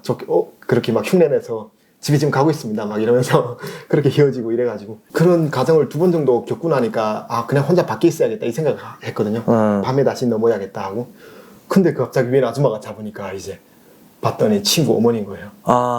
그 군대 제 친구는 군대 갔는데 그 친구 어머님이 막 엄청 놀라면서 네가 왜 여기 있냐. 그렇지 한국가에 있어야 될 놈이 왜 북한에 진짜 그때 그 심정은 뭐라고 말을 못 하겠어요. 근데 그 친구 어머니가 빨리 집에 들어가자. 그래, 들어가 필요가 없을 것 같다. 이제 잘랐죠 처음에. 근데 너 일단 들어가자고 막 잡더니 들어가더니 일단 좀 기다려봐 하고 막 밥을 부르지 비시더라고요. 그래서 긴장이 진짜 살을 불러가지고 그 따뜻한 아래막에 누우니까 잠들었어요. 그리고 이제 신고할까봐 진짜 근데 그 정도 믿음은 또 있었죠. 왜냐면 진짜 제 아들같이 키우던 그 아들의 친구니까 그 집 가서 어릴 적부터 밥도 많이 먹고 해가지고 그 친구 아버님이 와 계시더라고요. 눈 떴더니 그래서 아버님이 이제 쫄지 마라. 이제 어떤 놈들 우리 집 문턱은 못 넘는다. 내가 너 지킨다. 막 이러시고 그 아버님이 좀 풀체도 있으시고 좀 유명하신 분이에요. 그래가지고 그분이 그렇게 해주시고 이제 밥 차려주시길래 밥을 막 정신없이 먹었어요. 진짜 허겁지겁 먹고 그 안에서 핸드폰을 마음 놓고 꺼내서 켜봤는데 신호 안 잡히더라고요. 집안이다 보니까 그 집에 이제 집 전화기가 있다 보니까 제가 그 친척분 핸드폰 번호를 하나 외운 게 있었어요. 그래서 전화를 걸었죠. 그리고 안 받으면 어쩌지 막 이러는데 받았길래 제가 저 강호예요. 했더니 삼촌이 그 친척분이 너 잘 들어라 막 이러더니 너 지금 어디야 막 이러고 그래서 어디 오면 제가 마중 나가서 만나서 얘기하자. 삼촌이 그러시더라고요. 뭔 삼촌인데 너 막 살 것 같다 이제. 그래서 만나서 얘기하자 해가지고 1시간만 내 약속 잡고 그 친척분이 와가지고 저랑 이제 만났죠. 그 친구 집에서 이제 그러시는 거예요. 보이부에서 너 잡으려고 엄마를 풀어줬다. 지금 미끼로 나오지 못하고 뭐 하루에 3번은 보고해야 되고 그 집을 감시하는 보이부 요원들도 있고 아무튼 그걸 벗어나지 못하는데 아무튼 널 미끼로 이제 네가 집에 오리라 생각해서 그러는 것 같다. 이제 그냥 가라 이러더라고요. 그렇게 얘기했는데 친구 어머님이 같이 가자. 나도 가고 싶다 이러는 거예요. 한국으로? 네. 친구 어머니가? 네. 그래서 아들 군대 나가 있는데. 네. 그래가지고 저도 충격이었어요. 이 정도로 살기가 힘들구나. 그러게. 근데 제가 데리고 올 상황이 아니잖아요. 그렇지. 나중에 연락을 꼭 하겠다. 진짜 이은혜 꼭 갚겠다 이제. 고맙다고 하고 그 친척분한테서 돈 좀 달라 했더니 지갑 안에 그 중국 돈 100위안이 있더라고요. 딱 한 장에 있는 거 제가 받아가지고. 그리고 이제 그 제가 넘어왔던 곳으로 저는 가려고 생각했거든요. 어디 마땅히 넘을 만한 곳이 떠오르지 않아가지고 그래서 1시간 정도를 이제 밤에 밤길을 걸어 내려가가지고 제가 넘어갔던 곳에 가니까 기분이 또 묘하더라고요. 그게 초소도 보이고 막 그래서 뚝 위에 이제 올랐었더니 제가 아까 500m 된다 했잖아요. 밑에 막 자갈들이 있고 물 있는 것도 아니에요. 또 심지어 물이 막 가슴 정도밖에 안 차니까 그래서 저 뛰어내리다 발목이라도 삐끗하면 끝장인데 이 생각하면서 이제 그냥 뛰어내렸죠. 아, 그 길로 그러면 그 친구네 집에서 전화를 해가지고 뭔 네, 삼촌하고 친척분 전화해가지고 만나가지고 그 상황 파악한 다음에 상황 파악을 하고 본인은 이제 중국으로 다시 넘어가가지고 거기서 돈을 만들어서 데리고 올 맞아요, 생각을 맞아요. 그래서 이제 넘어간 거예요? 네, 그래서 다시 그 압록강 건너 넘어왔고요. 넘어와서 바로 핸드폰 켜서 전화해서 좀 가까웠던 친구나 형들한테 돈을 뭐 2~30만 원씩 빌려가지고 그 돈으로 이제 연길로 바로 와가지고 거기서 그 브로커랑 통화를 했죠. 이제 엄마가 지금 나와 있으니까 빨리 사람 보내서 빼주세요. 근데 그게 성공한 거예요. 아, 그게 그 들어가서 출발해서 22일 동안의 그런 그 과정에 사연을 진짜 안 되더라고요. 그렇게 어머니 대피시켜놓고 저는 그 연길에서 문제점이 또 있는 게 제가 연길에서도 좀 준비하느라 시간을 보내고 북한에서 20일 있다 보니까 비자가 한 달짜리를 제가 끊고 갔어요. 뭐 설마 일이 아무리 틀어져도 그렇지. 뭐 보름이면 되겠지 하고 갔는데 한 달 반 넘게 있다 보니까 비자가 다 끝나버린 거예요. 그럼에도 불구하고 저는 그 당황하기도 하고 막 마음이 급한 것도 있고 잘 모르다 보니까 바로 연길공항에서 비행기 타러 들어간 거예요. 티켓 끊어가지고. 그 이제 그 검사하는 거 있잖아요. 막 2번, 3번 마지막에 어떻게 잡혀가지고 뭐 여권에 문제 있다 막 이래가지고 대화가도 안 통하고 막 이러니까 그 조선족들 부르는 거예요. 막 공안들. 그래서 그냥 괜찮다고 나와가지고 이제 그 네이버로 인터넷으로 막 검색해서 방법 찾아서 출입경 관리국이라는 곳에 가서 조사받고 거기서 비자 재신청하고 막 그랬는데 그 과정에 저는 지금도 고마웠던 게 그 조선족 분인데 그 조선족 경찰관 분이 엄청나게 고마웠어요. 왜냐면 저는 이제 거짓말을 할 수밖에 없는 입장이었는데 한국 사람이지만 중국에 온 이유가 고아로 태어나 자라다가 여기 아버지가 있다는 얘기를 듣고 찾으러 온 거다. 20년 만에 이제 와가지고 돈이 없어서 이제 숙박 등록 이런 거 못하고 공원 의자나 이런 데서 자면서 지냈다. 그리고 국경에 나갔던 이유는 그 아버지가 소식을 아는 분이 뭐 그쪽에 있다 해서 만나러 갔다 왔는데 허탕을 쳤다. 이제 그렇게 얘기를 했죠. 그랬더니 그분이 저를 숙소도 잡아주시고 계속 밥도 사다 주시고 저를 데리고 사진관 가서 뭐 여권 사진 다시 찍어주고 뭐 신청 다 해주고 공항에도 태워주고 막 그러시더라고요. 쉽게 하는 방법은 우리 대사관에 전화를 대사관 했더니 한국 대사관 찾아가면은 전화를 했는데 그 대사관에서도 알려주는 방법이 똑같아요. 비자를 갱신해야 된다. 이제. 근데 그 조선족 분이 도와줘가지고 3일 만에 그걸 해결했어요. 그래서 네, 조사를 이틀 정도 받았고요. 거기서 뭐 범죄자는 아니지만 무튼 그렇지. 치조를 하더라고요. 그리고 그거 끝나고 나서 이제 하루 만에 그 비자 사진 다 찍고 해서 승인 받아서 비행기 타고 이제 들어오는데 문자가 딱 온 거죠. 출발하는데 문자가 온 거죠. 이제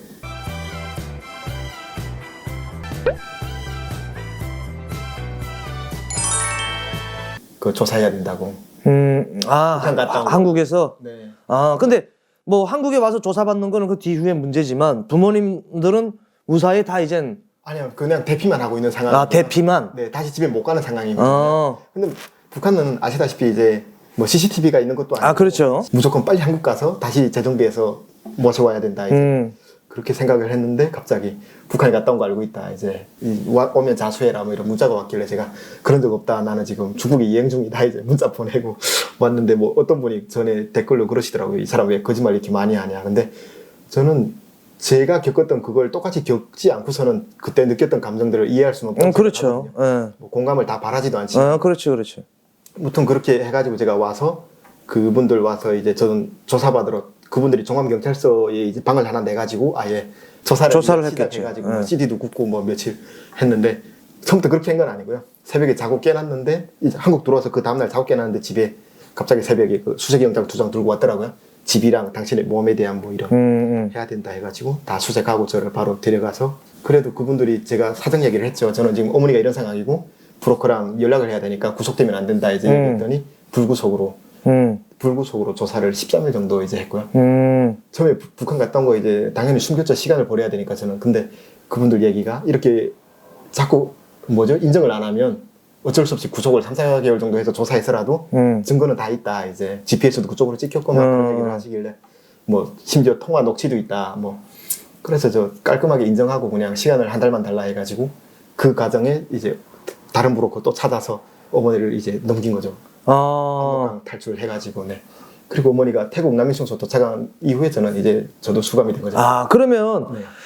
자, 이 뭐 북한에서 22일 동안에 있었던 이야기를 뭐 저희가 카메라로 담기에는 솔직히 시간이 짧아요. 그 뭐 안에 있었던 자초지종한 이야기를 다 담기에는 좀 어려운데 팩트만 말씀드리자면은 처음에 브로커가 이제 어머님과 아버님을 넘기기 약속을 지키지 못해서 직접적으로 넘어가서 아버님 어머님을 모시고 오려고 했는데 넘어가는 과정부터 또 일이 있어가지고 국경비행 때문에 마찰이 있어서 뭐 복잡해가지고 또 보이부도 쳐들어오고 그 과정에 또 뭐 도망치고 하다 나니까 어머님도 또 보이부에 잡히고 또 미끼로 강훈 씨를 잡기 위해서 어머님을 내보냈는데 그거를 또 이용을 해서 도망치고 어머님은 본인은 한국으로 와서 재정비를 하면서 어머님을 모시고 올 수 있는 다른 브로커를 찾아서 무사히 이제 넘겼잖아요. 네, 그리고 지금 현재 아버님, 어머님은 한국에서 너무나도 행복하게 잘 살고 있잖아요. 뭐 공부도 하면서. 그리고 본인은 한국으로 어머님, 아버님이 오는 시기에 수감당하고 몇 년 있었어요? 10개월하고 14일 있었거든요. 10개월하고 14일. 그래도 그것이 우리 시청자 여러분들께서 오해하실 수가 있는데요. 뭐 한국에서 대한민국 국민을 살다 다시 북한 가는 거는 국가보안법 위반이고요. 그렇기 때문에 그걸 하면 안 됩니다. 안 되는데 어머님을 모시고 오갔다는 이 자식의 마음이죠. 예. 효자된 마음으로서 그 행동을 한 거기 때문에 넓은 아량을 베풀어서 좀 봐주시면 고맙겠고요. 그러면 본인이 그 조사에서도 부모님을 모시고 오는 이런 걸 해가지고 좀 많이 좀 그쵸, 네. 그게 봐주지 않았을까요? 아무래도 정상탐작을 좀 받아가지고. 그렇죠. 그리고 간첩행위는 아니기 때문에. 검사님이 되게 좋으신 분이었는데 기소 자체를 국가보안법 위반으로 기소를 하신 게 아니고 남북 교류협력에 관한 법률 위반 뭐 그런 조항으로 좀 약하게 기소를 해주셔가지고 결과적으로 이제 집행유예가 나온 거죠. 6월에 2년 이제 그리고 보호관찰 뭐 14일 뭐 이런 식으로 어차피 재범의 우려가 없으니까 그게. 네. 아니 뭐 어머님을 모시고 왔으니까 이제 끝난 거니까. 제가 제 주변에 뭐 우리 대한민국에서 감옥 갔던 사람이 없어요. 네. 저 물론 어머님을 모시고 오는 좋은 일을 했지만서도 어쨌든 법에 위반되는 일을 했기 때문에 감옥에 갔다는데 부모님을 만난 기쁨도 컸는데 그거랑 이제 비례해서 걱정이 좀 컸거든요. 왜냐면 이제 뭐 흔히 말하는 뭐 빨간 줄이 갔거나 뭐 그리고 신용불량자가 이미 되어 있는 상황이고 뭐 그 사이에 신용카드랑 집값이랑 뭐 이런저런 것들이 부채로 남아 있어가지고 그렇죠. 보증보험 다 넘어가 있고 막 아찔했어요. 그냥 다들 이미 많이들 앞서가 있는데 저는 출발선에서 마이너스로 뒤쳐져 있는 상황인 것 같고. 뭐 어쨌든 같이 와가지고 같은 출발선에서 똑같이 땅 하고 출발하는 분들이 뭐 앞으로 나가 있는 것을 보고선 좀 자괴감이 들었을 수 있는데 그래도 괜찮아요. 뭐 가장 자기가 인생에서 해야 될 가장 큰 거랬잖아요. 예, 부모님을 모시고 온다. 이것이 가장 큰 거거든요. 근데 이게 지금 들은 생각인데 모셔오는 거로 끝이 아니고 그게 또 다른 시작이더라고요. 이게. 그렇죠. 그리고 많이들 저를 효자 해주시는데 사실 저는 어머니랑 매일 다투면서 아웅다웅하면서 지내고 있어가지고 원래 여친 한 명 더 있는 느낌이랄까요. 원래 그래요. 원래 그렇게 사는 겁니다. 예, 어떻게 그렇게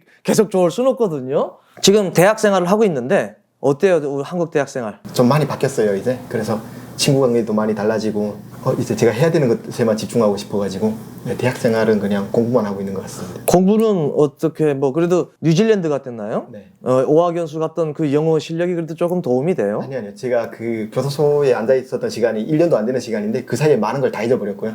핸드폰 쓰는 거마저도 어렵더라고요 심지어. 그리고 그 1년이라는 시간의 공백이 엄청나게 커가지고 다 새롭게 적응하는 기분이었어요. 그래서 공부는 오히려 제가 좀 관심이 있다 보니까 전공은 생각보다 쉬운데 전공이 뭐예요? 제가 정치외교학과입니다. 정치외교학과? 앞으로 또 미래 정치 일꾼이 또 여기서 잘하고 있네요. 네. 뭐 어떤 일을 하게 될지 모르겠지만 네. 지금은 진짜 가족이 이젠 대한민국에 있잖아요. 네. 그러니까 마음도 한결 좀 온화해지고 이 환경이 좀 바뀌어가고 있나요? 지금 말씀하신 것처럼 좀 뭔가 많은 부분에서 여유가 생긴 것도 맞고요. 이제 가치관이나 마인드의 변화가 좀 가장 큰데 예전에는 이제 무조건 내가 성공해서 나 혼자 잘 살아야겠다 이런 마인드였다면 지금의 저를 있게 해준 게 이제 저를 알고 지냈던 주변의 모든 사람들이었던 영향이나 도움이 많이 컸거든요. 그래서 뭐 형님 저를 도와주셨던 것처럼 뭐 제가 지금 공부하고 있는 것도 뭐 다른 한 어르신 한 분이 후원해 주셔서 다니고 그렇죠. 있고 그래서 저도 언젠가 이제 제가 받았던 이런 사랑이나 은혜를 좀 사회나 우리 공동체에 환원하는 그런 삶을 살고 싶어가지고 또 뭐 이렇게 오랜만에 이야기 하지 않았어요? 또 탈북에서부터 시작해가지고 이야기를 해봤는데 오늘 어때요? 저희 유튜브 이철은 TV에 나와서 이야기한 소감이. 그때 예전에 그 사실 이런 채널에 얼굴을 알리는 게 좀 부담되기도 하고 좀 쑥스럽기도 하거든요. 근데 전에 형수님 그 방울 인터뷰에서 많은 구독자분들이 댓글 응원해 주시고 막 그렇죠. 저는 이제 살아오면서 힘들 때마다 그 댓글 하나하나가 가끔 보거든요. 좋아요도 다 눌러드리고 있고 엄청난 위로와 어떤 힘을 주더라고요. 그래서 그렇죠. 항상 감사하고 있고요. 그 앞으로도 이제 이철은 저격 TV 많이 사랑해 주시고 구독해 주시면 감사하겠습니다. 이철은 저격 TV, 이철은 그냥 TV, NK TV. NKTV네. 오케이. 이게 그냥 유튜브 방송으로 보일 수도 있겠지만 결과적으로는 재태민들이 한 사람 한 사람의 삶을 통해서 그렇죠. 어떤 북한 인권의 실상을 알리는 의미 있는 일이라서 맞아요. 네, 많이들 봐주시면 좋을 것 같습니다. 아, 네, 고맙습니다. 이렇게 제 채널에 출연해서 너무 고맙고요. 앞으로 하시는 일을 저도 열심히 응원하도록 할게요. 저도 대학원에서 자주 만날 수가 있어요. 같은 국민대이기 때문에 대학생과 대학원생이기 때문에 국민대에서 자주 만나가지고 어려운 거 있으면 서로, 저도 어려운 거 있으면 서로 이야기하면서 우리 자유 대한민국에서, 기회가 있는 자유 대한민국에서 자유를 만끽하면서 열심히 살아가도록 하겠습니다. 자, 오늘 촬영은 여기서 마무리 짓고요. 시청해주신 여러분 고맙습니다. 감사합니다. 감사합니다.